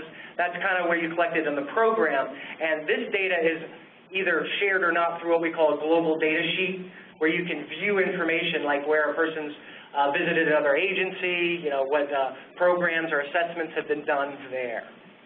That's basically how you set up the data sheet, the data sharing. Like I said, oh, I'm sorry. Let's ignore Brian sometimes. He gets in a role. He gets focused. Well, I'm focused, so yeah, shout it out. I'm shirking my duties here, paying attention. Go ahead. So it's one consent per person. Correct. So even if they go to a different county, they can see in there that they've already signed that consent? The data consent forms are what each client has signed per agency. So if they went to an agency in a different county, they would have a different consent form. Okay, because a lot of our housing programs are out of different counties, but they cover our county. So like our Shelter Plus would require the HMIS form. But then if we're enrolling them through Pass and L County, then Clearfield County would also have to, we'd have to do two. Well, one to go with that application and one to if you're kind of a joinder, that's a little... Well, they're not in our joinder, they're under our Pass County. Well, it all depends how you're set up in the system. So, like, you're set up in the system as one organization or agency, then you're just going to have one client in your agency. Now, your programs can all be under your organization, and they can have, a shelter program in this county, shelter plus care in that county, but they're still under your organization, which could span multiple counties. So it's all about who's in your agency. And this is part of the structure, and this is why we needed that information on those forms to know how to set it up. The structure of the system is, if you think of it like a tree or a pyramid, the agency is kind of the top level, and underneath that agency you could have multiple locations, but they're still part of the same organizational structure. So I guess when we say agency, it's one form per organizational structure. Well, what I'm talking about is we're a joiner of Cameron and L County. Mm-hmm. Our Pass counties cover 4 others, Jefferson, Clearfield, Racine, and Potter, which are not covered under our joinder. Then Cameron and L, set up as one, would have one form, and the other counties would have their own forms. even though we serve the 6 pass counties under that 2 county. Well, if you were the service provider, again, We are the county and service provider. if you're the service provider, each service provider fills out one form. It doesn't matter how many counties you cover. Yeah. Like, HMIS is not, you guys are very used to a county-specific system. HMIS is very regional. It doesn't matter if you are in 6 counties at the same time. If you are one organization that spans 6 counties, you're treated as one organization with 6 locations. So they would just need one form? You would need one form, Because yes. some of the people they serve may be in Potter County, maybe in McKean County, although they're That's here fine. now. Yep. Yes.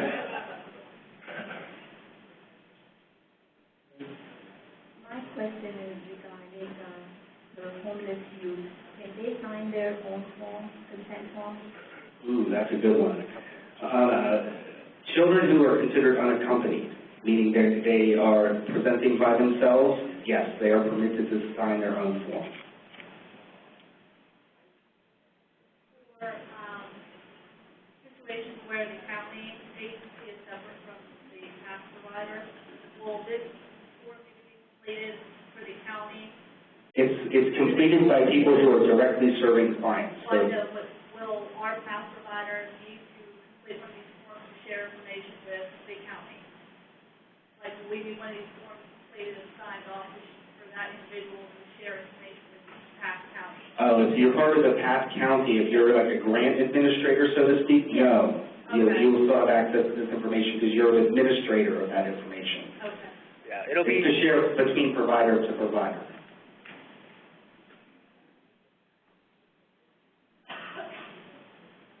Anything else? I saw on your assessment of what HIV/AIDS. So that information is confidential, so that cannot be shared, right? That information is actually not confidential.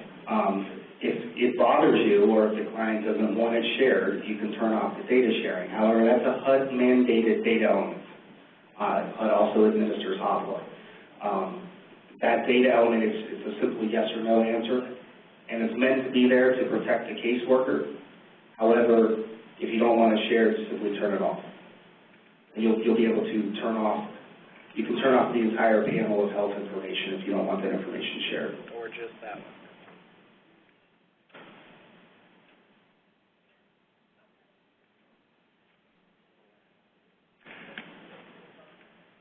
And just a couple quick other notes about the data sharing. Throughout the client profile and also some of the assessments when we get there, we have all these visual icons throughout the system. I know they're probably kind of hard to see, but it's basically a little lock. When it's an open lock, that basically means, hey, you're sharing this data globally. As you can see over here, remember I turned off address. It'll be a closed lock, and it's basically kind of shows you visually throughout the system what data is being shared and what data is not being shared. Now, kind of on another note, I kind of created this Benjamin Smith specifically because I actually have him in the system in another agency. So this person, whenever anybody has a global ID, they're kind of linked up with another person in another agency. You may see these little globes here. Now that basically means, hey, there's another client in another agency that shared data, and the system's letting you know, hey, I've got some either more recent data or some new data that you don't have. So here he's got primary phone, height, and ethnicity. So all you have to do is run your cursor over it, and it'll basically give you the data, hey, this is the extra data the system has, globally on the top level from combining these agency clients. If you want to use it, you click on it, and it basically populates, says, hey, here's the new phone number, and you can hit save, and now it's part of your profile. And the same thing, say you enter an email address and save it and it's shared, you basically are sending it up, and another agency can look at it and go, oh, here's a new email address. So you're basically, as you're sharing data, you're kind of a big community basically sharing data back and forth to try to get the most information kind of collaboratively for profiles. And it also works with assessments as well. We'll kind of get to that in the program section. And again, You guys have control over what data is and is not shared. This is not a system default, everything is shared. I just want to make that very clear. Switch mics for me. That's bad, dying up there. Okay.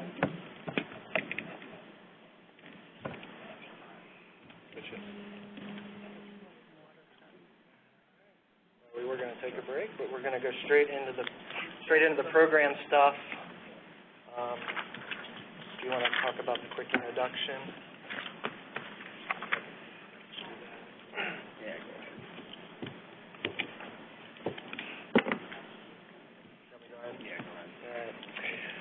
Well, we kind of talked about the client, the client side, all in the client information, which is basically the profile, the data sharing, as well as the contents themselves.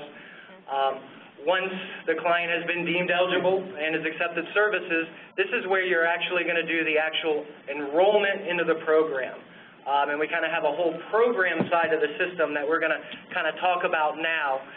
The program record holds information about that client's individual program stay, which includes their enrollment information, exit information, such as the dates that they were in the program, their residence prior, their destination where they're leaving, as well as individual services and referrals that you provided to them during their program stay. As I said, the program is only there for once they're actually going to receive services from PATH program, an example here. Each user does have specific permissions to which program. While everybody can kind of view off the same client's profile in the agency, except for those DV clients which has those specific privacy. From the program side, each user, we have a second set of permissions that basically allows specific caseworkers to work on specific programs, so that a caseworker working on an SSO or a shelter doesn't mess with someone working with PATH data. So it keeps it very kind of compartmentalized. So real quickly, the point here is that every user in an agency can share the client record. However, each user is given special permissions to interact with the program, and they are the only ones who can interact with the combination of the client and the program at the same time. So that's another way we keep data separate. Now here's quickly we kind of like throwing out the data elements here, kind of the main HUD program data elements, as well as what we call the enrollment assessments, information that's collected during the enrollment, just a list for everybody to have. Now we're going to go back into the system and kind of do a demo where we're going to actually walk you through the enrollment process. Once you start an enrollment, it kind of walks you through what data you need to be collected within the system itself. So we're going to start with our Benjamin Smith. And you basically enter them. As you see here, we basically have client information, which has the profile and the data sharing. Over here on the other side, we have programs and services. This is where all the program data is entered into the system. So after you're done here, you basically click the program and services area, and this is a whole kind of other side of the system for all the program data. Now here basically, since there's only one client per agency, basically you can enroll clients into multiple programs in that agency, depending on each caseworker's permission. So as you can see here, this guy has no program history, so he hasn't been enrolled into any programs. And once we do an enrollment, I'll kind of show the records, how they're showed up on the screen so that you can enter them and keep the different program records stay separate. Now here's the enrollment tool that basically kind of is a drop-down of all the programs you can administer. So of course, this is the PATH program. You basically pick the program you want to enroll them into, and depending on how your program is administered, it could be a single service site, or in this case, this PATH program is actually administered in 2 different locations. So you need to make sure you select the right location. We're going to say this person is going to be enrolled into the PATH program at the Harrisburg location. So once you pick that, basically you hit enroll. That's pretty much as simple as it is for what program you're going to do. And it's basically going to take you on a little journey. Now, if a client, like we kind of talked about, there are some validation when you go into the enrollment. The client needs to have a data sharing policy. If he doesn't, the system will flash a warning and stop you at that point. Also, with the PATH program, they must have at least one contact, and of course, the last contact must have that eligible and accepted services as the eligibility. If it doesn't meet those three, it'll actually stop you and it'll flash a little message telling you what the problem is. But since we've met that, it'll basically let you through this process. The first thing we get to is a data element validation screen that basically collects information, what we call the universal information, that are very HUD and PATH specific. If you've collected most of that information on the profile, which is basically the date of birth, social security number, ethnicity, race, gender, veteran status, kind of the big demographic ones, you won't see them on the screen, because this is kind of a place that it double checks to see you have all that information. Any of it that you don't have, it will actually show here, because we didn't want to stop the process, make you go back to the profile, fill it out, and then come back in here. So it's kind of a little shortcut, and you'll probably only see most of the data elements on here during your first enrollment, if ever, depending on how complete the profile is at the time. So you basically fill out that information, as well as veteran status. Now, a note about veteran status, you're always going to be stopped for veteran status, because the basic rule is veteran status needs to be reconfirmed for every enrollment. So don't be surprised if you say, hey, I've already done veteran status. It's just basically saying, hey, is it still no, is it still yes? It'll pull in the information. If it's different, you can change it, and it'll write it back to the profile. If it's the same, all you have to do is hit save, and it'll move on to the next step. Now, that's a federal requirement, so that's one we couldn't get around. Yeah. Now what we're going to do is go into the assessment loop. Now, assessments in the system are basically groups of data elements that kind of describe kind of the client situation in a number of different areas, such as health, education, employment, income, and benefits. Those are kind of the 5 big assessment areas. Depending on the program type, each assessment is required or not required based on specific federal rules. For PATH programs, the only ones that are required during enrollment are the health and what we call the disabling condition data element. So as you can see here, we're stopped on the health, and it has to be entered for every single client. And it's made up of physical developmental disability, chronic health condition, HIV/AIDS, the mental health problem, and substance abuse. And you basically pick from the drop-downs yes, no, and client doesn't know, so you basically need to answer every single one on the screen. Now, of course, if they're in the program, they probably have a mental health. When you select yes, they usually ask a couple secondary questions. Now, the secondary questions are usually, is it expected to be of a long duration and substantially impair their ability to live independently, as well as the other secondary question is usually, have they received any treatment before they've entered the program? So we also kind of ask these questions. We kind of take a snapshot of these assessments when they enter, and we also have the ability to kind of take these assessments through their program stay. So as you answer the questions, you can kind of see how their data evolves over time. It kind of gives you a good comparison of their state of being before they entered and their state of being during or after. So this is really good data that's used to kind of simulate success per client in the program. Then we've got substance abuse, which can be answered basically no or the affirmatives. Instead of a yes, it actually asks for a specific substance abuse problem. We're just going to select no there. General health. And then each assessment basically needs to enter in an assessment date.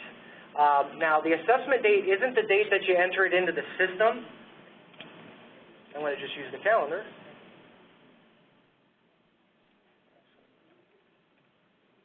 There we go.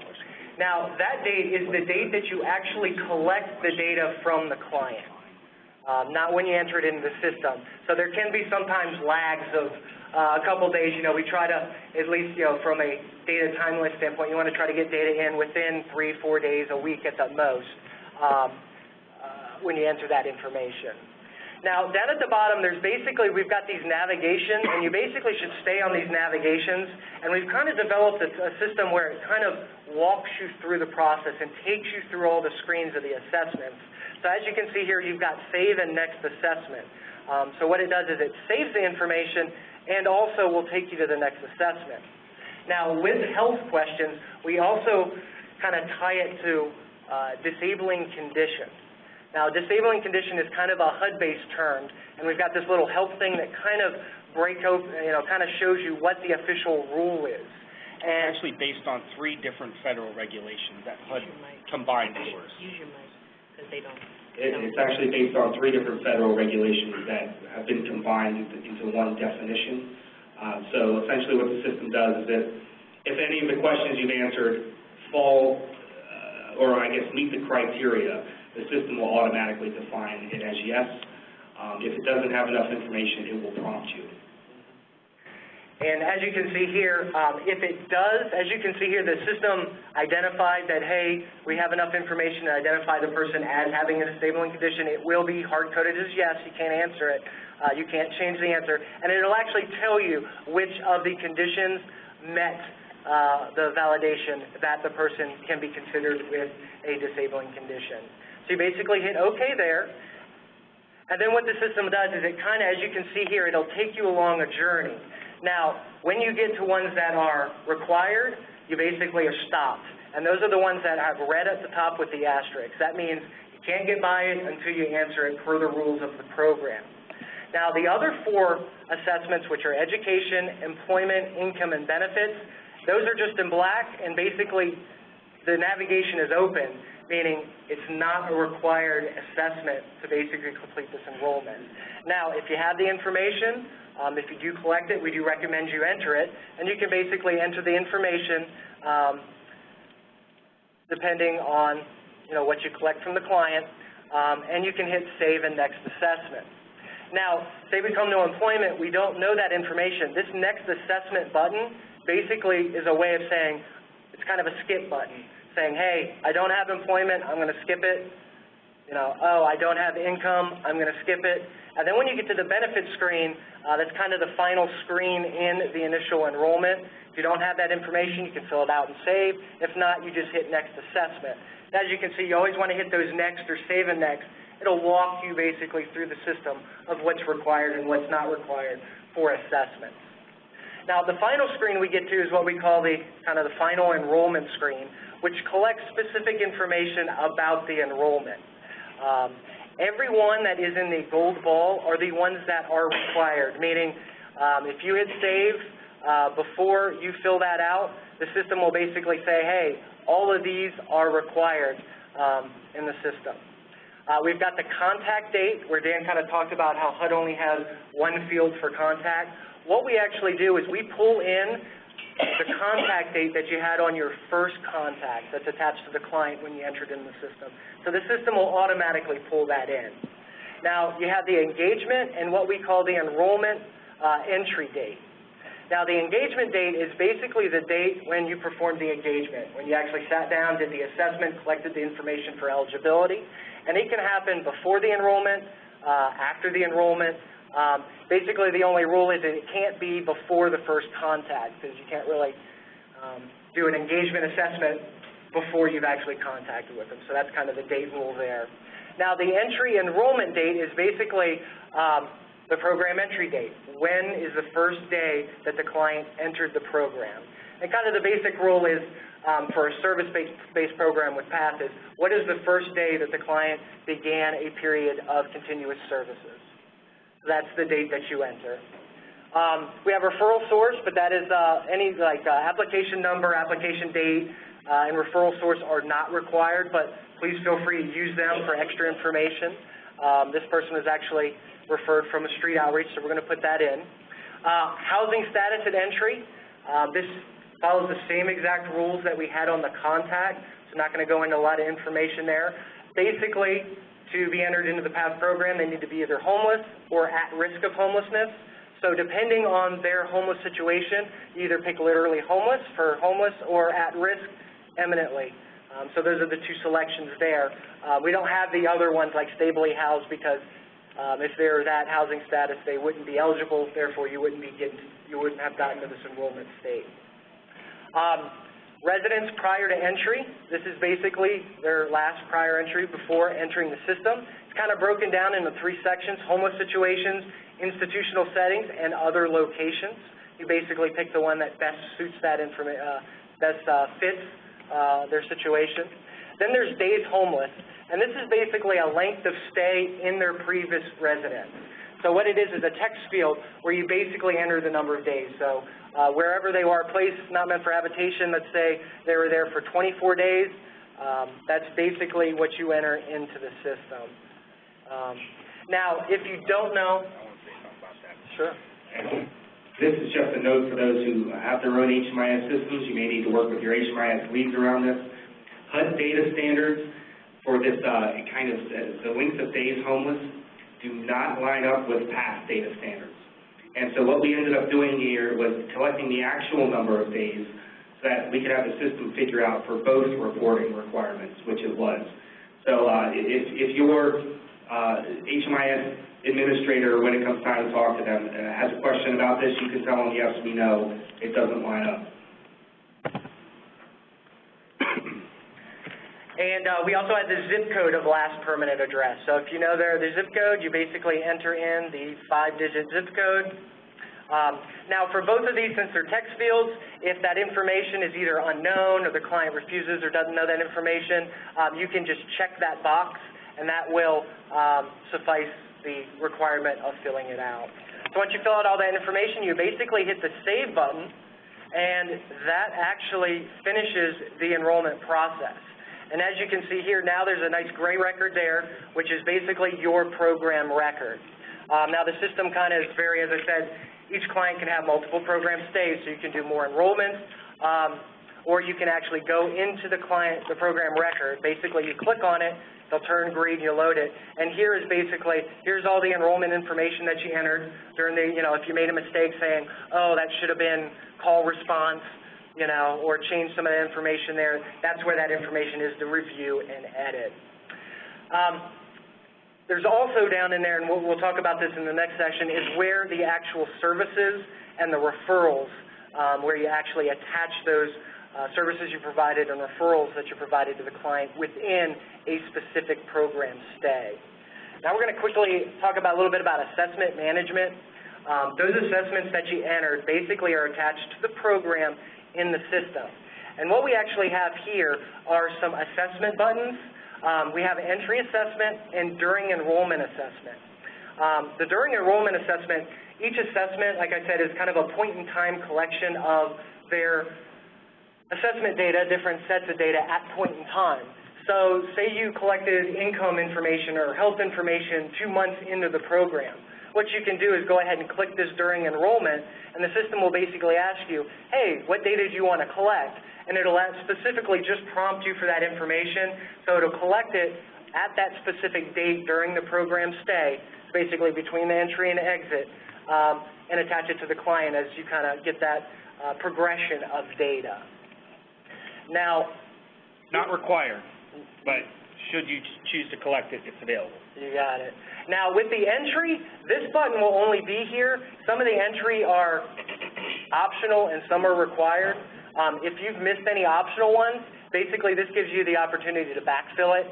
So if you hit entry assessment, it basically, remember we skipped employment, income, and benefits. You can go back, fill this in, and it'll record it as the entry assessment. Now, once you've filled out all the entry information and all the assessments and entry are fulfilled, this button will actually disappear. Now we're going to quickly show you where do those assessments go. That's where this, within the client information, that's where this assessment tab actually comes in. If we click on that, all the assessments entered into the system from the program side are basically here within each assessment tab. As you see, here's all the tabs here. And here's basically each assessment. You got to make sure it's labeled. It'll show what program it's from, when the data was collected, because we collected health, and we also collected education, so that information's there. So you want to make sure when you're looking at that, just to review it, or say you made a mistake, you want to make sure you're doing the right one. Everything is in kind of read-only fashion, so you can kind of just view it. Now, if you want to update it, like you made a mistake, you hit the basic update button and say, oh, I meant to put, he was actually in 12th grade. And you can basically save it. It relocks itself. So that's kind of a nice, quick way to view the assessments. Now, assessments, you don't want to enter them into this area. All the program assessments, you want to make sure you go back into the program and services area and either enter them through the enrollment process And we're also going to share the same during the exit process, or using these assessment buttons. That's the only way those specific assessments get attached to the program and get reported correctly. Okay, now we're going to go on to, I want to get out of there. Yes?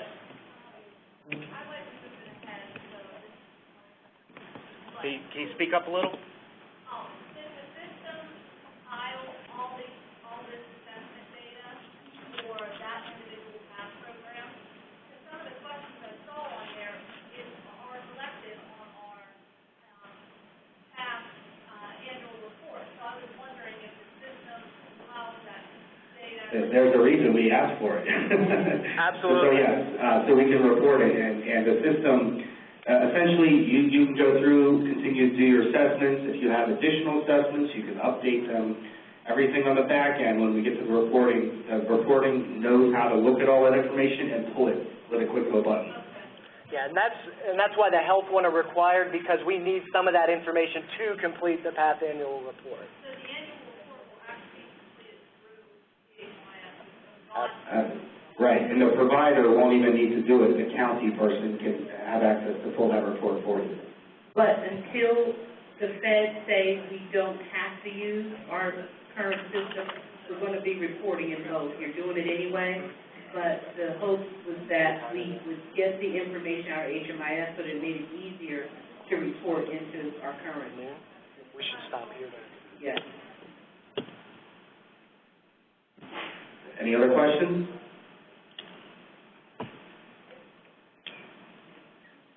I was reporting all my non-mentally ill homeless in a non-PASS category. And I was not reporting them on the monthly report. So now I'm thinking I got to go back to do the whole year and do away with my non-HMIS category. You shouldn't be reporting, at least for past purposes, other than outreach, because when you're doing outreach, you don't know whether a person is going to be eligible for PASS or not. So, yeah, you would have some people that would not fit the PASS criteria, meaning they wouldn't have the mental illness, or they weren't homeless, or they didn't do that homeless bit. But for our intents and purposes, you don't have to do this extra stuff for those folks that don't fit the PASS criteria. I think the answer to your question is that HMIS is bigger than PASS. It's bigger than any one specific program. You can collect information about the clients. If you have another program that they would be eligible under, you simply enroll them in that program. You only use the PASS program to enroll them in if they're eligible for PASS-funded services. So you collect information about the client, but it may not get reported to PASS, it may get reported somewhere else, depending on how you enroll them. So are you reporting it, were you using it for PASS? Oh. For AIR funding? What, HPRP? Yeah, before. And now we don't have that funding. So. We can sidebar about that later. I do have HUD funding. If you had a HUD-funded program, you would use that HUD-funded program to record that data. Right. And then if you have PASS-funded program or services, you can have a client enrolled in multiple programs at the same time. Yeah, that's why we kind of have the clients and the programs where they could have multiple records depending on your different funding. Right. All right, if there's not any more questions, we are going to break for lunch. We had a little extra information about exit, but we'll hit that after lunch, and hopefully the remainder will go a little faster here. Okay, so we'll get started with lunch. It should be close to 12, and we'll come back. This is where I need you guys to let me know. Do you want this a half an hour, 45 minutes? Has enough, you better go get it now. They're also going to be coming around to clear off your spot. So if you're done, please move your dishes aside so they can get to them and not be too disruptive. I told them they can get them done. There's no need to kind of take another break right now to really do that. So if you're done, move your plates so that the banquet staff can collect them, or if you want to put them at one of these trays, you can do that as well. We're going to get started. We still have quite a bit to cover. So I think this afternoon is going to go a little bit faster than this morning. We might not do a lot of this, okay, click here, drop down here, but we're going to try to give you what you need to get started. For those of you that are going to be reporting that has never used the system, we're going to talk offline about getting you some training. So you're going to have to email me and say, hey, Amanda, I'm going to have to use the DCEG system, and we're going to need training because some of you have never used HMIS and will need the training. Those of you that are in other systems and need the training, we're going to have to reach out to your contact folks at your county to let them know that you're going to need training. One of the things we'll try to do, hopefully I'll remember to do, is when I email them to say, hey, look, we need to have a discussion, we'll also have a discussion about getting folks trained that are going to be using the new system, okay? So it's going to be Brian. Dan's still eating his lunch, so don't ask any questions for Dan until he comes back up here. No, I'm just joking. Bother him while he's eating. Brian's going to get started. I have to step out for a little bit, but I'll be back. Thank you. And behave. No, I'm just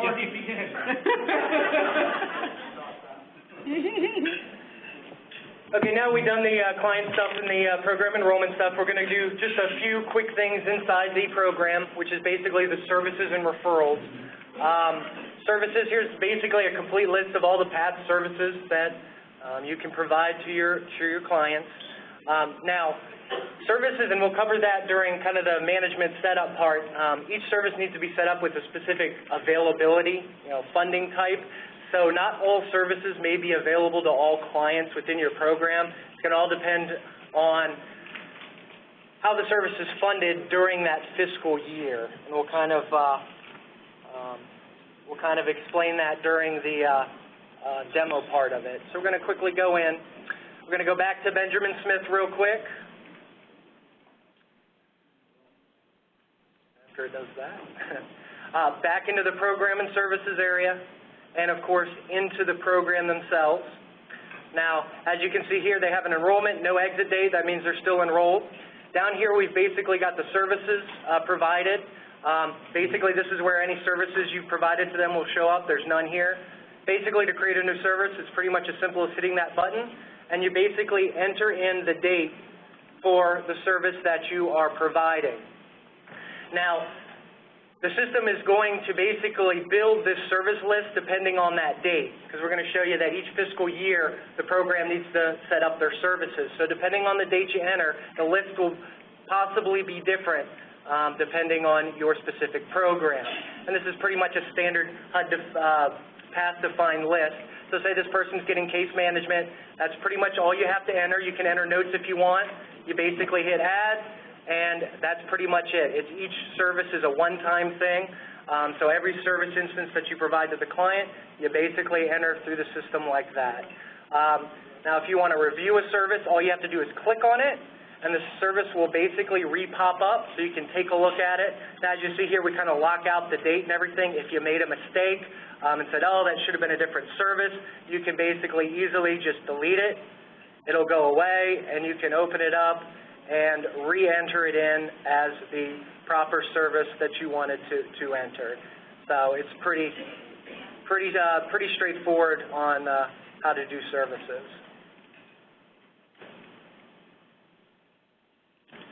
Now we're going to kind of go to referrals themselves. This is the complete list of all the referrals themselves. Now, unlike the services, the referrals aren't dependent upon any kind of funding. These referrals can be provided to clients at any time in the program during the fiscal year. Kind of the main differences are services are what you provide directly to the client as the service provider, while referrals are basically requests for service to or from outside organizations. Like community health, you're referring them for service to some other provider. So now we're going to basically go back, and before we go on, there is referral status that we want to talk about, and these are kind of from the past definitions. There's two types of referrals. or at least statuses of referrals. The first is what we call an assisted referral. That means the client has been referred, the application's been completed, and been sent to the other agency. That's kind of when you first enter a referral into the system, everything is labeled as assisted. Now, attained is basically once you've received confirmation, either through self-report or from working with the other organization, that the client has received the service that you referred them for, that's when we call attained. So it's kind of like assisted, asking for the service, attained, the client actually received the service. And you actually have to go into the system and update the referrals that have been attained. And this information is reported on the past annual report, both for services and referrals, so that it is important that you enter each instance into the system. So we're going to go back into the system. Same thing under the program. Directly below there is going to be the referrals. And it's kind of the same process. It'll show all the referrals you've provided here. As you can see, there's none. You basically hit the referral button. It'll pop up. You enter a referral date of when you actually provided the referral. And you've got all these referral types. So you basically select, and we say, oh, this is a community health referral. Now, we also have this optional agency where you can enter the agency that you sent it to. So maybe it's a certain county mental health. Now, what the system does is when you save this information, all you have to do is hit complete, pretty much 2-3 fields. The system will actually build a database of these agencies that you refer to. So if you refer to the same agency over and over again, all you have to do is basically click a couple letters. As we see here, if you just go like county, it'll basically come up with the list, so it's easy to select, so you don't have to retype all that information over again. Now, as you can see here, pretty much the same principle. You can click on the referral, and it gives a little edit delete. If you want to delete it, if it's a mistake, get it out of there. Or if you want to review it, you can click edit, and it'll load. Each referral, when it's first entered, has a status of assisted. Now, if you learn later that the client did receive that service, you basically open it up with the edit, and you've got this little attained box where you open it up, and then you enter the date that the service was actually attained on. Now, you can do this when you enter the referral, so if you're backfilling it or you know you did the referral and the person got the service, you can do this right when you create it. Or you can go back one at a time and basically update the ones that were attained. Now, we also have this feature here. Instead of going back and clicking on each referral and updating them, because it's something that you may have to do at the end of the month or basically when data is being looked over, we actually have these open fields here and this filter. So what you can do is we got the filtered by all referrals, assisted, and attained. So if you clicked on all the assisted, the system basically is only going to show all the referrals that are only assisted. And you can, instead of loading them, just type in what the actual attained date is, and you kind of go down for all the ones that you've attained. And when you hit Save All, the system will basically do a batch edit where it'll update all the referrals to attain. So that's a kind of nice feature, so you don't have to click through 10, 20, 30 referrals one at a time, fill in a date, hit Save All, and your data is basically updated. And that's pretty much in a nutshell what the services and referrals provided are. It's a pretty easy click and enter kind of a process. What we are going to go into now, quickly back to the PowerPoint, is the exit information. Once you've done the enrollment and added all the services and referrals the client has, once the client has finished the program stay or is no longer receiving services, that's when in the system you basically need to exit them or discharge them from the program in the system. And of course, you know, like our notes there, make sure all the services and referrals have been updated, make sure all the referrals have been attained as well. And it's a lot like the enrollment process. It kind of takes you through a loop, but the data is a little bit less, more of outcome-based when entering it into the system. So we're going to go back in, another demo here, back into the program area. And right here under the assessment information, as you can see, it's labeled Exit from Program. Pretty straightforward. When you're ready to go, have him to exit, all you have to do is click that button, and then the system basically is going to take you, it doesn't do any data validation like it does in the enrollment, but basically as you see here, you've got the assessments again where you can enter in their point in time well-being information that you've collected at exit. Now, for the PATH program, while the health is required at entry, per the rules, no data, assessment data, is actually required to be collected as exit. But you can collect it if you redo their health or income or education or employment. Feel free to enter that information there. And you've used the same save and next or next to skip as explained in the enrollment. Now, a couple other features I want to show during this is we have a show last assessment button in some of the assessments that if you have a previous assessment, now the health does because we did it at the enrollment, it'll basically give you a little list here that shows the most recent data that you've collected. So if you're going through the system and you said, well, I know none of his data's changed, instead of going through the files, you can click this up, open it up, and you can kind of move it around. Therefore, you can copy the answers or use it as kind of a template for what information you want to enter. Now, if that assessment data has been entered based on the assessment date within 30 days, we actually allow you to import the data into the actual assessment. Since this was just entered on 8/1, it's only 8/8, it's only 7 days old, you can click the import button and it'll automatically import a lot of the information into the system so that you can just quickly copy it or update it and move on. So we're going to say that he has just exited today. He had save and exit. It's going to do the same prompt. And basically you can go through and fill out, because we did the education earlier as well, that's why it's there. Basically go through the system in the same fashion. And you can also skip around, you know, say you're like, oh, I want to see, I messed up, what is the health information? You can always go back and change information. As well as you can do the next, if you know you're not going to fill out any, you can just jump straight to the benefits tab and then just hit next assessment to kind of quickly jump through the system. It's very flexible in keeping data in its place. Now this is what we call the final exit screen. This is the last step of the process, and it basically only has 3 data elements. Exit data, that's the last day the client is in the program, last day the client's receiving services, as well as then the reason for leaving, as well as destination, which are basically outcome measures. You pick the one that's most appropriate, and then all you have to do is hit the save button, and that's pretty much it. Now, as you can see now, this program record was updated. Anyone that's got an entry and an exit date, you know that that program is closed out and he's no longer in your program. Now, of course, if the client comes back, you've got to go through the process again, and you can re-enroll them into the same program or another program into the system. Now, quickly going to show you back here with the assessments. Because we recorded a health assessment, of course, it's going to be thrown into the assessment area. And as you can see here, it's kind of each section is broken into a current section and a historic section. So every assessment that you collect in the system will be here. Now the current one is the latest date. So this one is the one we just did, and it's the exit, which has the latest information. Now the historic ones can build up depending on how many you do, how many programs you're entered into. And to load it, all you have to do is click it, and then the information will load in read-only format, and you kind of do the same thing where you can click update, delete it, update that information as well.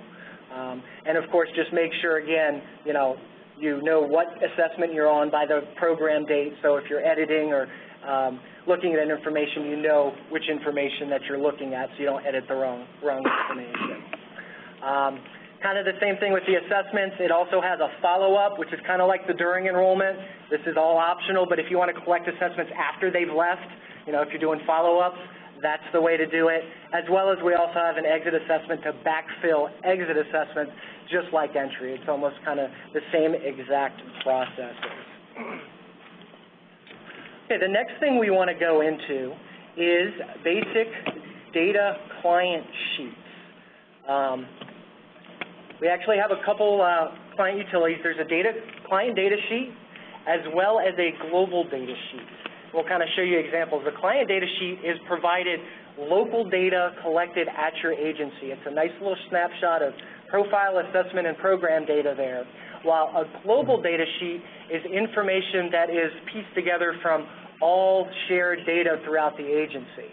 Now, you'll always see a client data sheet. You'll only see a global data sheet if the client has been to an agency other than your own. Because we're not just going to show you the same information that you already have at your agency. It's basically only going to be there if there's like, hey, there's some extra information that you might want to take a look at. Now, both of them are basically up here in the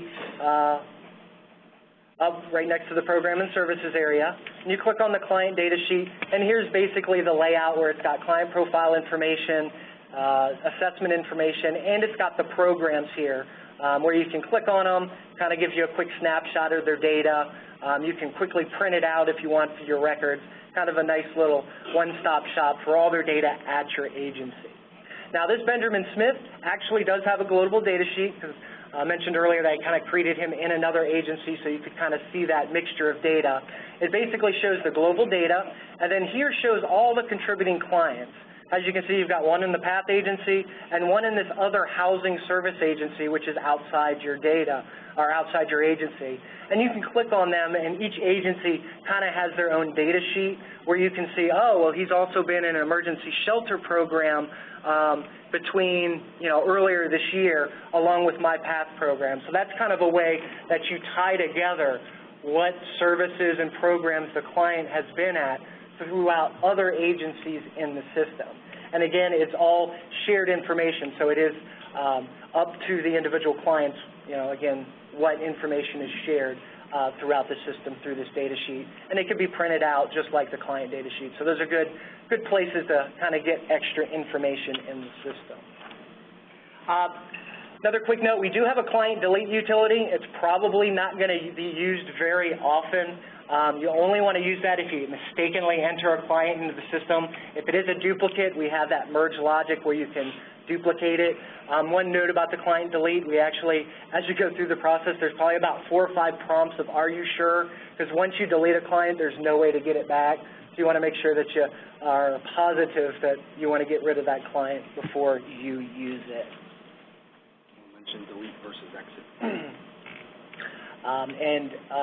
As Dan just said, there's a very, very big difference between delete and exit. If a client has left your program and you do that exit process, that data should stay in the system forever. I mean, it's historical data, even if it's 3 years old.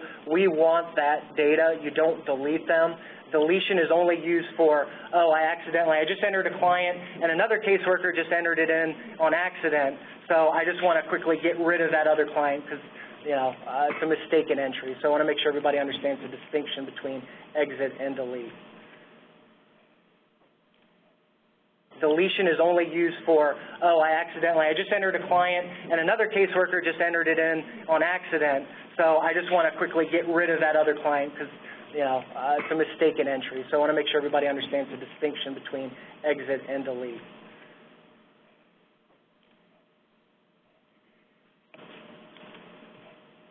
Questions? All right. Well, we're going to kind of go into the next part. That kind of does it for all the client data, from clients, contacts, programs, assessments, all the information you need to collect the information on a client basis. Now we're going to kind of go over to an overview, and we're not going to spend a lot of time on this. Kind of the agency functions, kind of the components, user management. This is more for managers of the agency, plus those county contacts to how to create the funding sources and how some of the reporting works in the system. Now, just a note, all the PATH organizations that we've been in contact, we've been working with a lot of you guys for the past month where you've sent in those PATH provider forms. If you haven't talked to us about that, we have them up here. So maybe you can grab it before you leave, or maybe even fill it out real quickly so we can get you into the system. It's kind of a map to figure out what your spot is, what your users are, so we can work on that. But everybody you've been in contact with, your organization, your PATH programs, and all your users have all been set up in the system. So basically, when you leave here today, you can jump on the system and start right off the bat. Now, if you haven't contacted us, it'll probably take us a little bit of time to get in the system, but this is more of an overview and kind of a management thing that we're going to kind of quickly go over.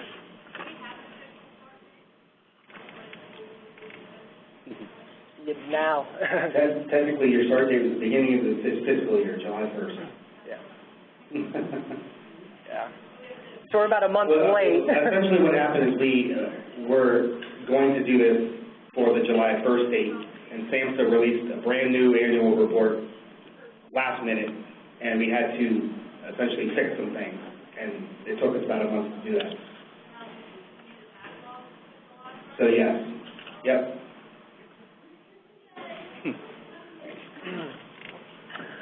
Quickly, this is kind of the agency structure. We've kind of talked about it over here to say agency, program, site, kind of quick definitions of what it is, agency top level, and then you got your programs, which actually provide the services, and the sites are locations where the services can be provided. So you can have an agent, program that's provided just one site or multiple sites. So they kind of all intermingle together. We create the agencies and organizations while management and ourselves kind of work together to create different programs and sites. But again, we're going to handle all your path setup and everything like that. This is for down the road kind of thing. Yeah, I'm just going to go straight into the path setup. We're going to try to save some time here, and since we usually work with the agency managers hand in hand to set these things up, we're not going to cover them, but agency managers essentially have full control over how their physical locations and the programs at those physical locations are set up. So we're going to breeze past that, but certainly you can call us anytime and we can help with that. And we'll show you a couple shots on the next, because we're going to go into the path setup. We kind of said before, each fiscal year, agency managers or program managers need to go into the path program and set up their individual services per funding type. There's basically, and we'll show you, there's 4 specific availabilities per each service, and it basically determines which services show up for your data collection people. There's also a budget that needs to be finished at least by the end of the fiscal year. That kind of includes your overall budget, some staff information, some SOAR training numbers that is reported on the past annual report. Now, the services you need to set up soon before the data collection starts, because if you haven't set it up, then when you go to the service area, there's not going to be any services to attach to them. So that's something that you need to do sooner than later.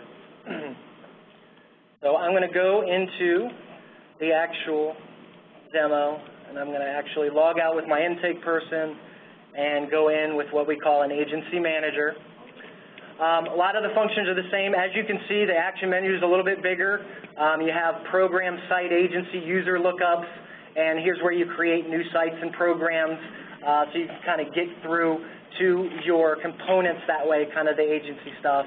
A lot of times you can search by name, or a lot of times you just do a blank search, and basically the programs are going to show up on the screen, and you can easily just click them. And here we're going to go to the path program, because we're actually going to go into, and this is basically the profile, kind of controls information about your path program, what sites it's attached to.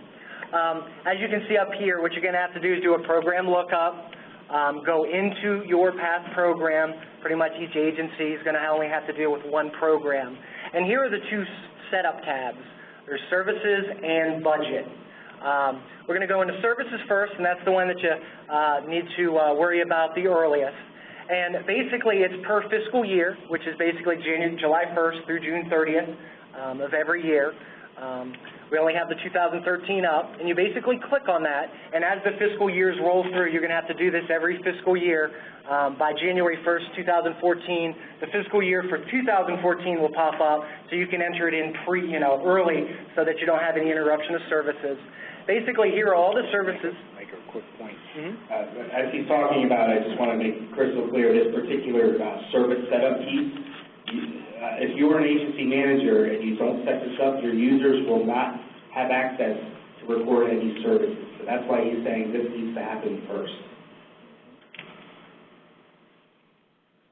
And each service here is listed, and this is already set up, because if it wasn't set up, I couldn't do the demo for the services, by 4 specific funding sources. Is it 100% path funded? Is it partially path funded?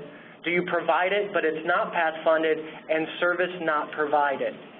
So basically, you go down each one of them. Now, if it's one of the top three, basically either path-funded or provided, then they show up in the service list when you see in the program, and your caseworkers and case managers can attach it to the client.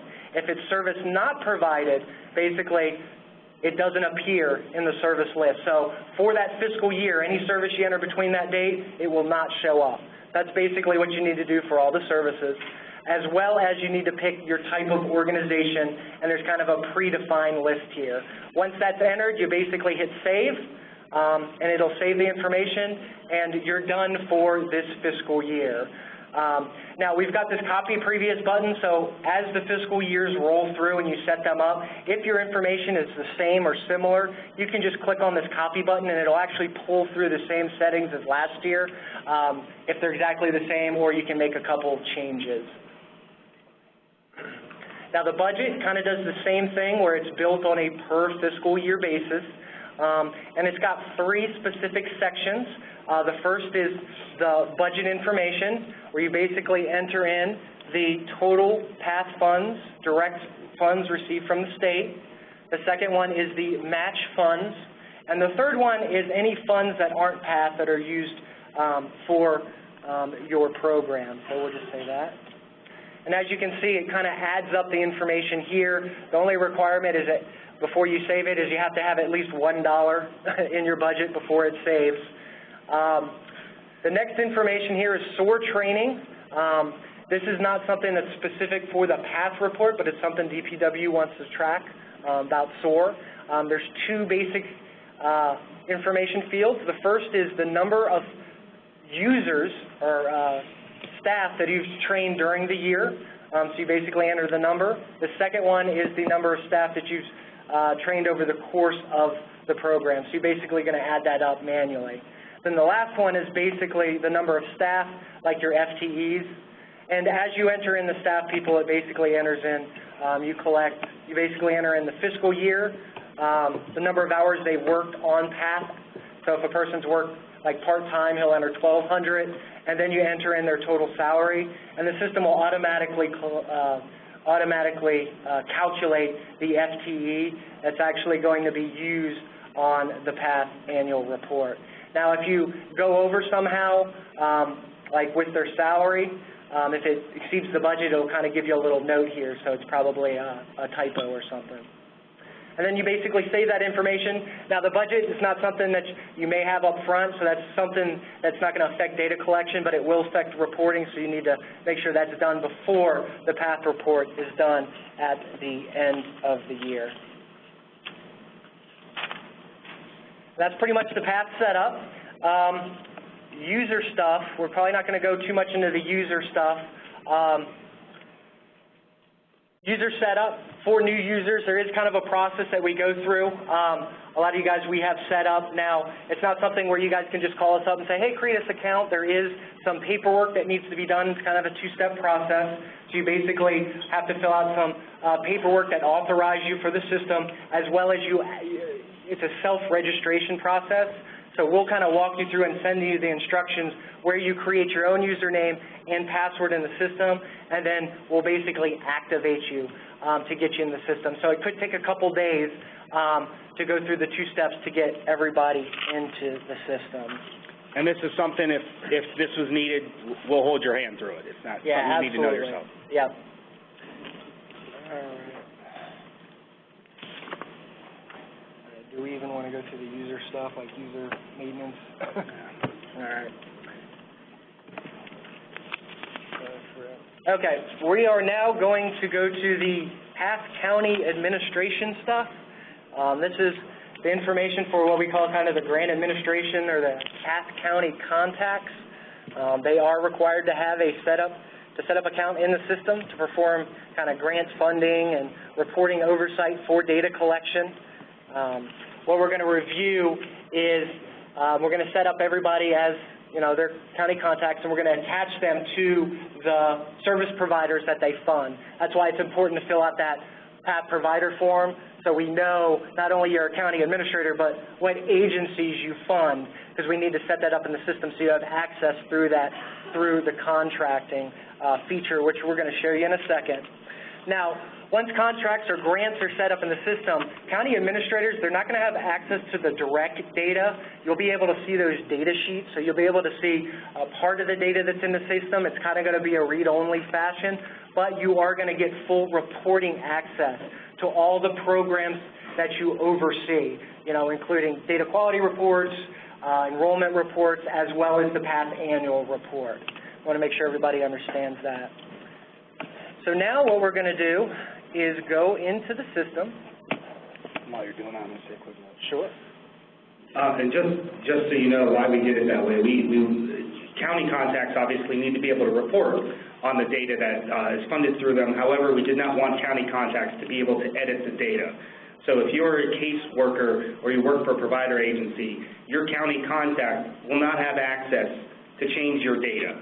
So you don't have to worry about that. However, they will have access to report, to alleviate you from having to report.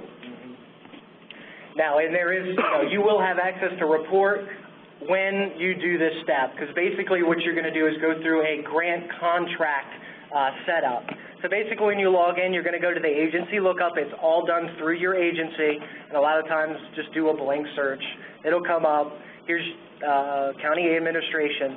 And here's your basically agency profile. And as you can see here, there's a grant administration tool here, where you basically click on, and here is where you kind of set up. We have we've got master contracts, which is basically the contracts that are the money provided to you through PATH. It's your county money.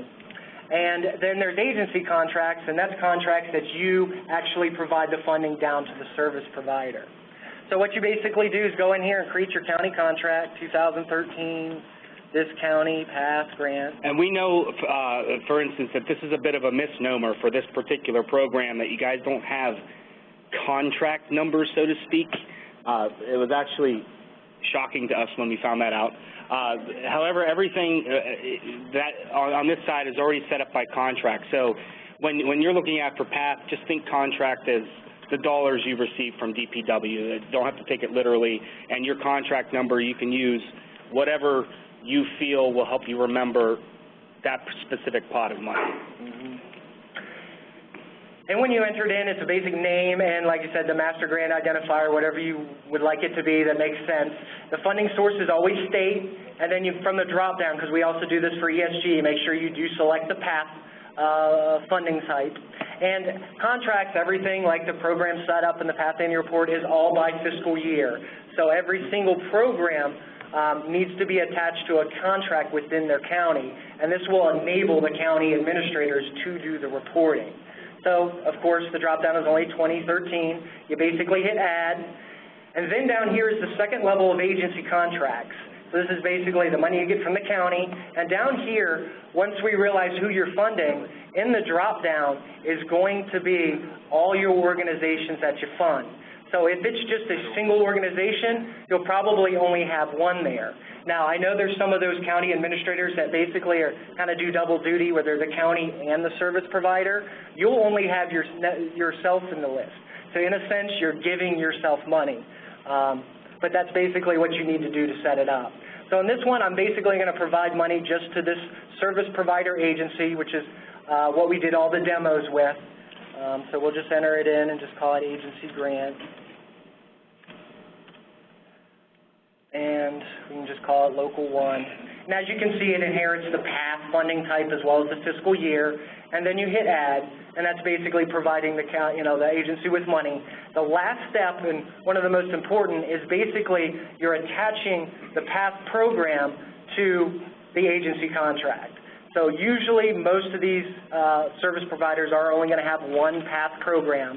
So basically you click on it and you hit Add, and that's pretty much the process. You create the county grant, the agency grant, and then you need to attach the PATH programs to this agency contract. And what that's basically saying is when you report on either this agency contract or this master contract, it's going to include all the client data, contacts, enrollments in these associated programs. And that's what's going to actually, instead of having direct program access, you're going to have access to these programs to report through this contract. So any programs attached there is what you report on. And the reason this is done this way is so that county grant administrators for PATH, or county contacts, do not have access to data that they don't fund, especially with agencies that have HUD-funded programs, maybe a mental health program. They don't want their county contacts to see all their data. So this particular piece essentially tells the system, as a county contact, what data you have access to. Also, the responsibility of the county Yes. to the funds for the providers that are CAD funded. Yes. So will the agency, director, staff, or the administrators of the agency, do they have access to that particular screen, or that screen is just seen by the county? The very top level here, the level at the top, the master contract, is only seen by the county. Agency managers and county contacts are both able to access those next two levels. So a county contact can set up an initial grant and tell the system which agency they give it to, and the agency manager could do the rest. Also, on here, you won't be able to separate out your state and federal money. You know how we have a federal portion? At least I don't see it, and Dan, correct me if I'm wrong. Some counties say they get $30,000 in federal dollars, even though it comes from us. Some counties also get the required state match, say, $10,000.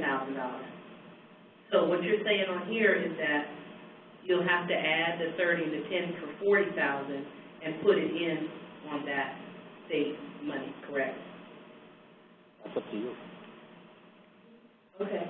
Well, how can we make it? All right, so you're talking about the state versus federal in the setup.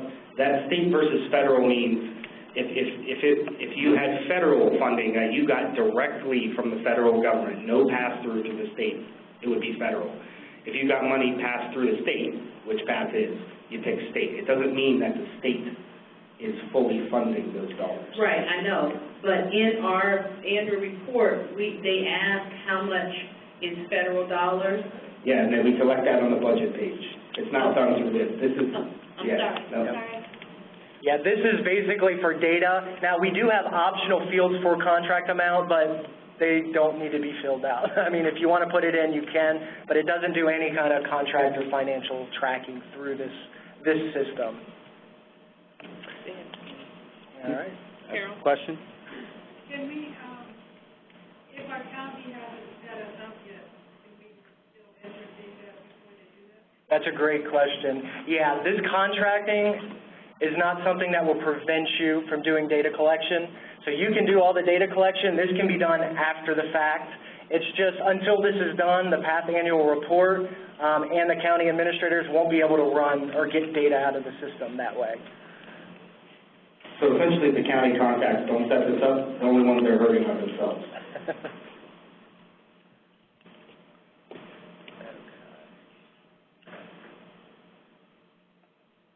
And just to show you real quick what we talk about read-only, that same Ben Smith that we put in, now if you are a county contact, you can go ahead and search for them.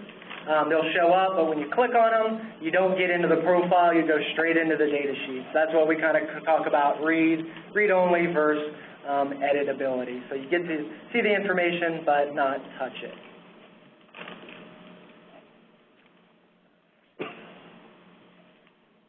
Now we are going to go pretty much into reporting. We're on the final stretch here. There's two kinds of reports in the system. There's what we call the back office or the canned reports. These are reports that have been predefined to produce certain types of data, data quality, program and service usage information, as well as we have the fully new PATH annual report programmed in the system. So entering that data in will be compiled and put on that the output through the annual report.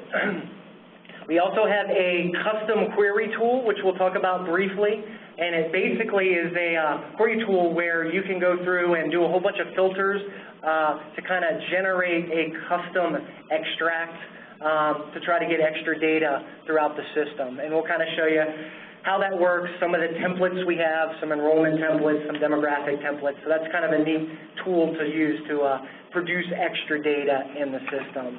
And kind of with reporting, we don't have any extra set of permissions, so you don't have a data collection set of permissions and a report set of permissions. Whatever you can do through the system, from client program entry, if you have access there, you will be able to report on that data through the system as well.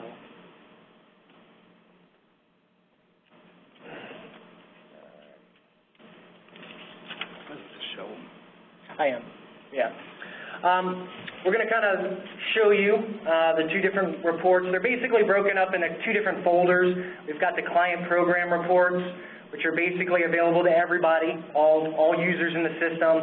And they kind of use program, like if you select the agency and the program and it gives you the data, while agency site reports are only available to managers, kind of some higher level functions, as well as that's where some of the contract reporting is. So some county people are going to look in the agency site reports for that. Now the PATH annual report is available to everybody, and we will show you that in this demo. I'm going to go ahead and load an agency person.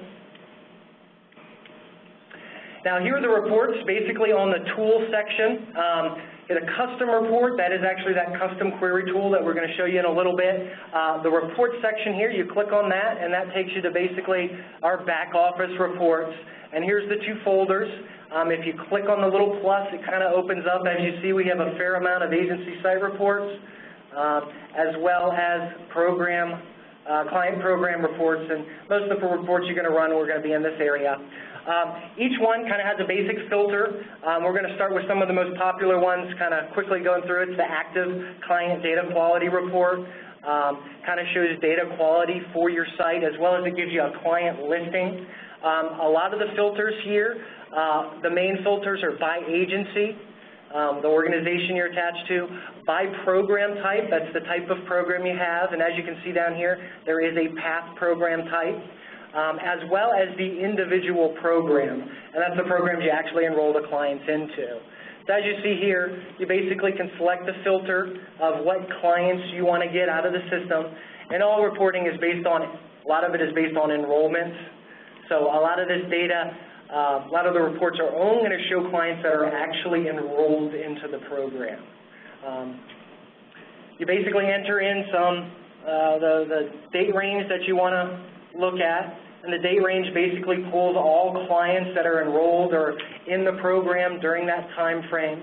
And you basically hit view, and the system basically is going to run through the data and pull up the information. All the reports are in real time. There is no kind of like data querying or data warehousing where you have to wait a half hour. If you go and change data or enter data in the system, and save it, you should be able to immediately go into the reports and see the updates reflected. Basically shows information. This is a good report because it shows data quality. You'll kind of get used to which reports you prefer throughout the system. One thing I do want to mention is a lot of times they come up in this browser form where you can kind of scroll. Sometimes they can be multiple pages, so you'll use this page, but I think it's kind of clunky looking through the browser, so I use this export tool here, and it's basically a good way to export data out of the system.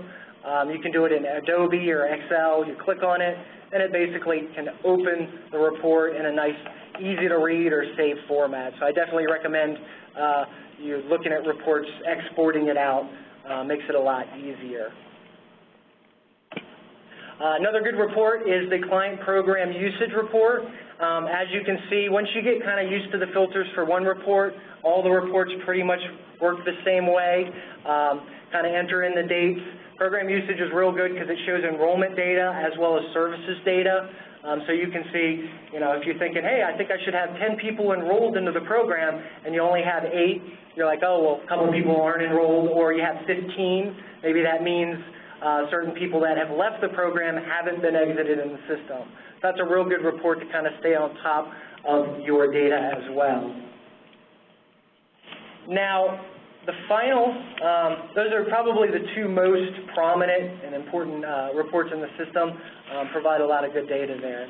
Now, as we see down here, we basically have the past annual report. Basically, click on that link.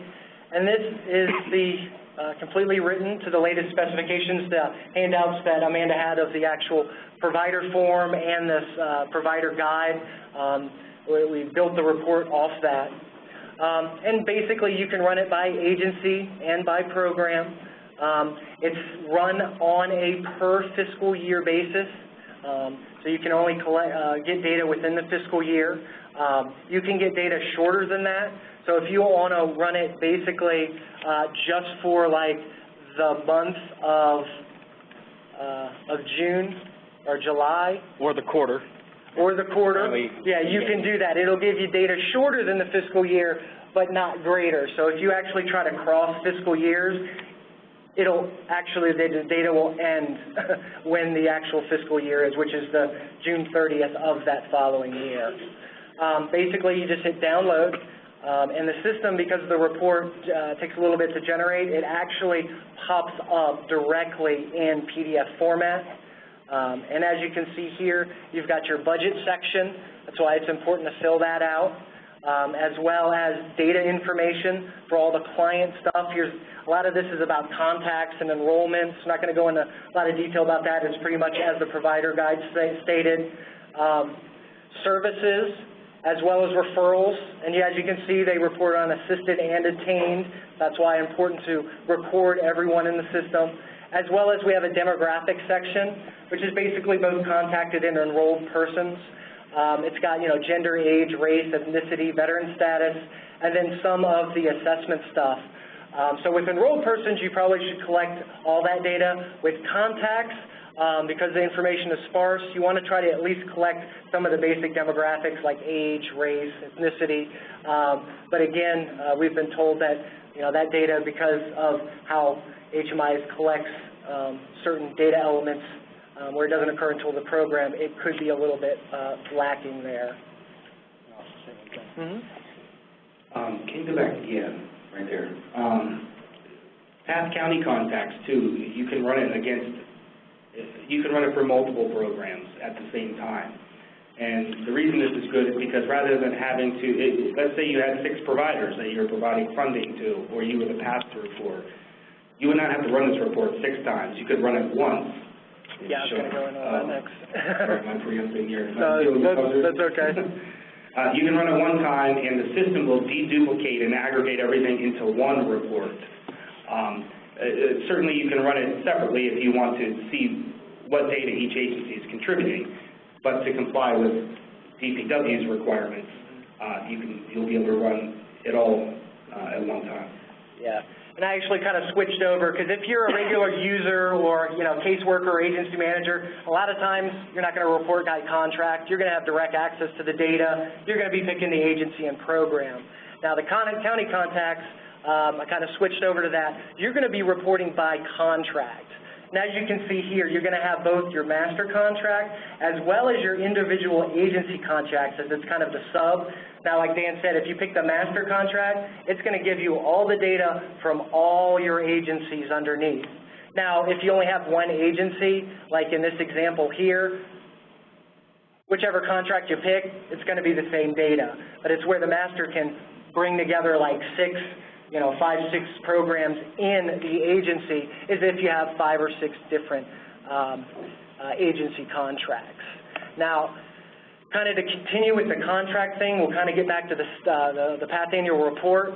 Now, as we kind of showed with those data quality and program usage, if you're a county contact, since you don't have access to the direct program, you're not going to be able to run them through that area. But what we did create is these data quality by contract and program usage by contract reports. So if you want to look at your programs that you oversee's data quality or their enrollments, you'll have to come in and also report them by contract. So that's a way to kind of get to the data without having direct access. Now, kind of back to the PATH annual report, one thing that I want to kind of talk about is we have this Show Details button here, and it's good for not only county contacts, but for individual caseworkers, because not only does it show the aggregate data on the form, it actually, once you get all the way to the bottom, it basically provides a detail section. Now, for county contacts, especially when they're aggregating a bunch of data together from multiple counties, it shows every single agency and program that's included on that report and kind of shows, hey, they completed their budget, have they completed their services, as well as the individual numbers from it. So if you look at it and the budget's way high or way low, you can come and run this client details to kind of figure out who's the culprit or who you need to work with to get their data fixed. Now, down below that, each section also, while the PATH annual report kind of has aggregated numbers where, 30 contacts, 10 services, it doesn't really show where that data is from. So we always like to include client details. So if you think, oh, well, I think I should have 15 contacts, why does it say 12, or why does it say 18? You can come in this area, and it actually shows what clients and what records the data comes from. So it'll help you backtrack, especially for the people that do the actual data collection, so they don't have to guess in the system where the data is. They can go right to the client, fix the data, and then rerun the report. And that is pretty much the back office reporting from both the contract and the program basis. Now what I'm going to do is kind of show you our custom report query, which is kind of a neat, powerful tool. You basically have the ability to slice and dice data any way you want. You basically click on this custom reporting tool. And not only do we have the ability to kind of run a query per data element, we also have the ability to save your favorite query. So if you're looking for, I want to see, veterans in this county for this year, you don't have to reset up the report every time. You can quickly save it. Every user gets up to 25 queries that they can save and instantly rerun. It's by program name or by program type.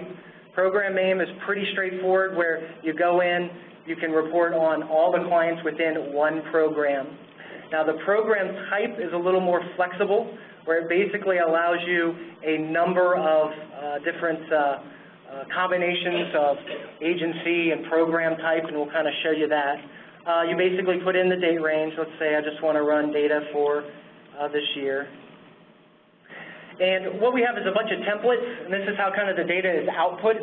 You can get just demographic information, enrollment, outcome, income, reports, or services. The general is basically a combination of the top 4, which are demographic, enrollment, everything like that. When you click on the template, I'm sorry, Brian. Real quick, the date range here on the custom query tool, it's different than the one he mentioned before with the back office reports.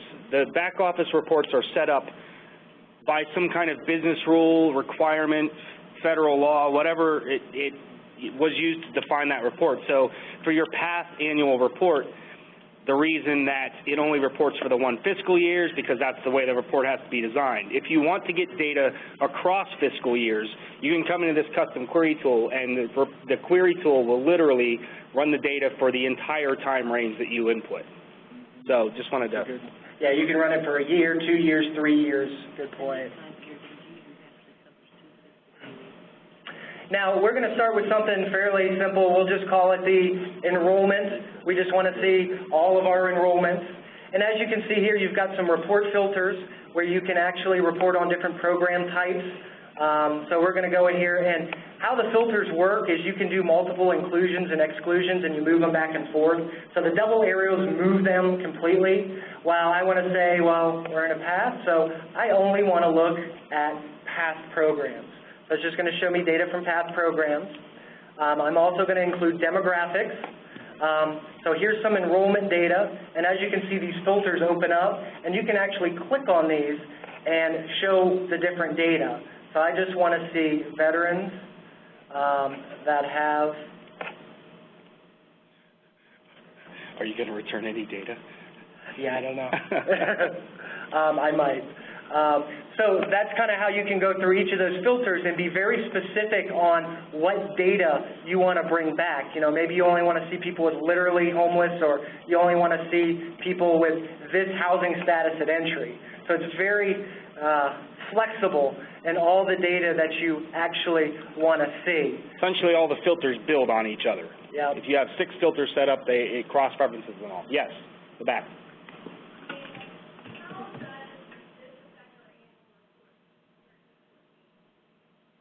For 13, 14, what do you mean, how does it affect it?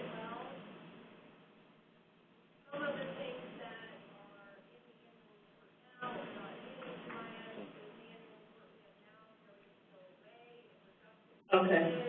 No, what you're going to do, you're going to use both, and I said that earlier. Until the feds say we're no longer using our annual report, you're going to be reporting in our old system, our current system. I think I understand what she's asking. Okay, so if I'm understanding your question correctly, this new PAC annual report is the one that they're going to start requiring as of this December. Right. So in order to generate this report for a full fiscal year, you obviously need to have a full fiscal year of data collection in one system or the other. So you won't be able to run this report, this December's report from PA-HMIS until you have at least a year worth of data. So this December's report, you're going to be using your old systems while collecting data in the new system. Right, because technically, here, let me see that. Because actually what you're going to be reporting in December was Old data. 12, 13 data. That's how we always do. So it won't affect that this year. So you're going to report into this system in whatever data collection you've been using.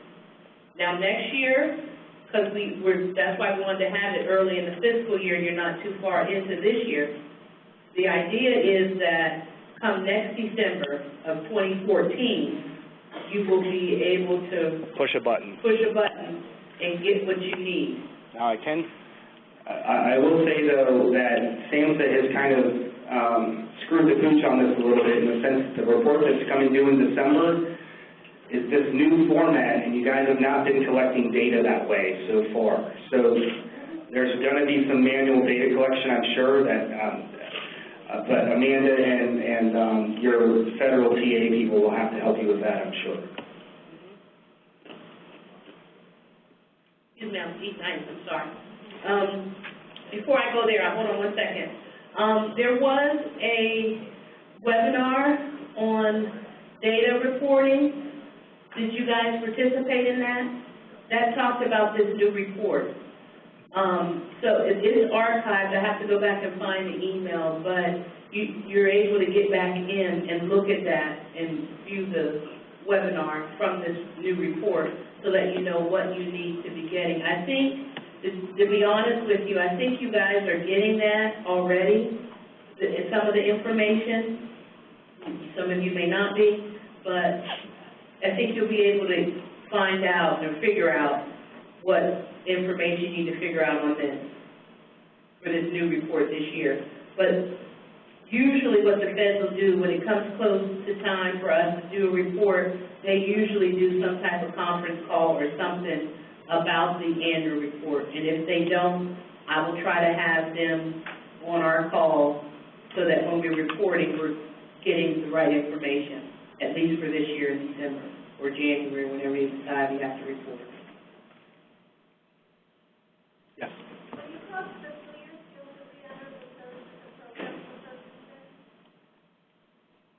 No, okay, I almost misunderstood your question. On the agency setup, you would need to enter a new fiscal year budget and the new services available for that fiscal year. However, any data you store about a client stays there. So if the services if they received the service under a previous fiscal year and now you're in a new fiscal year, those old services are still going to be there. You could run that. That's why we have that setup page, so that the system knows where you are in your fiscal year. Yeah, and that's why when you enter a service, you enter the date, so it knows, hey, which fiscal year is which setting. So that's why it populates based on the date of the service.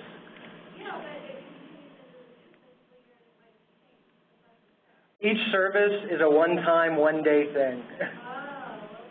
Yeah. Yeah, it's not like case management, it goes on forever. It's per instance, and that's the way we were told to program it. Anything else?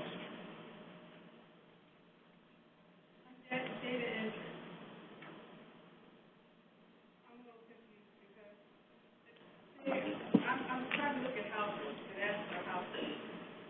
So I had a past eligible client that was enrolled, and they had a boyfriend, and I was trying to put him on the system, but he never came in and signed the paperwork, and he wasn't really a client, but he was household. You guys are asking every question today that I thought you wouldn't ask.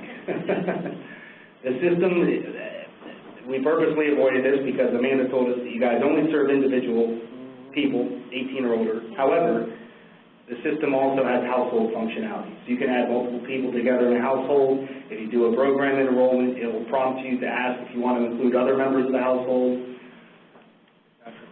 Yeah, but for her Let me program. ask another question. Yeah, not for that, but for your other HUD programs as well.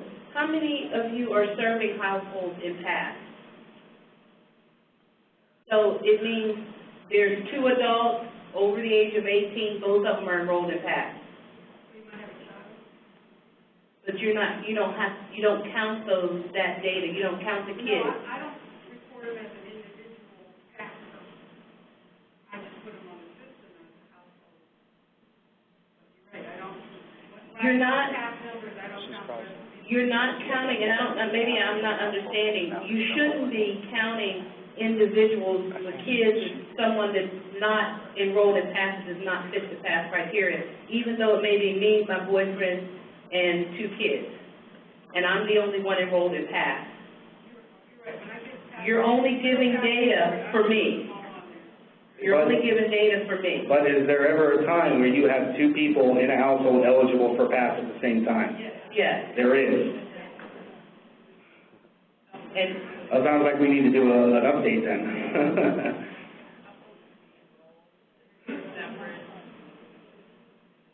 You can, right now, you could enroll them as separate individuals. The system would simply not see them as a household.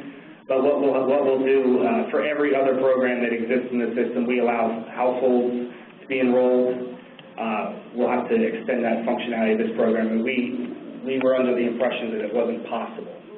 right, and maybe that was my fault, because they wouldn't count, and when I think a household, I mean, you're counting data for everybody. And so in a household, you would have, if it was one person, when we originally talked, it would be me, you know, the boyfriend's not eligible, I'm eligible, and I have 2 kids. So I wouldn't consider that a household, but in some cases you have, I would much rather you enter it as 2 separate individuals, because the feds don't look at it as at least as far as I can see, and maybe you see something different. The feds don't see it as a household. I understand the difference here. In the real world, It's a household. it's a household, In the and fed world, the system should mimic their ability to, instead of doing everything multiple times. Essentially, the reason a household is a construct in the system that allows you to tell the system who belongs together. For HUD, households matter, households get reported. For PATH, they don't. However, we also have functionality that you can enroll all members or pick certain members from a household to be enrolled at the same time, and you do one process instead of repeating the process over and over. So it would save you time. So what we'll do is, essentially when you do a program enrollment, usually the system prompts or asks you if you want to include other household members, and we'll simply extend that to PATH. And you'll just have to be cognizant that if people aren't PATH eligible, you just don't enroll them. They could still be in a household, they just won't be in the program. So therefore, they're not reporting 2 addresses, all of that stuff. Right. Correct. All right. Is that okay? But You guys- right this second, that's not available. But Well, that'll be the next update. Yeah. It's not that it's not available. You can still create a household. You just have to do the enrollments individually. Right. Okay. I'm going to finish up with the... But thank you for bringing that up. finish up the custom query tool. Basically, once you've done all the filters, you can basically just hit generate report. I forgot we were still on this, I'm sorry. Yeah, I'm just finish up real quick.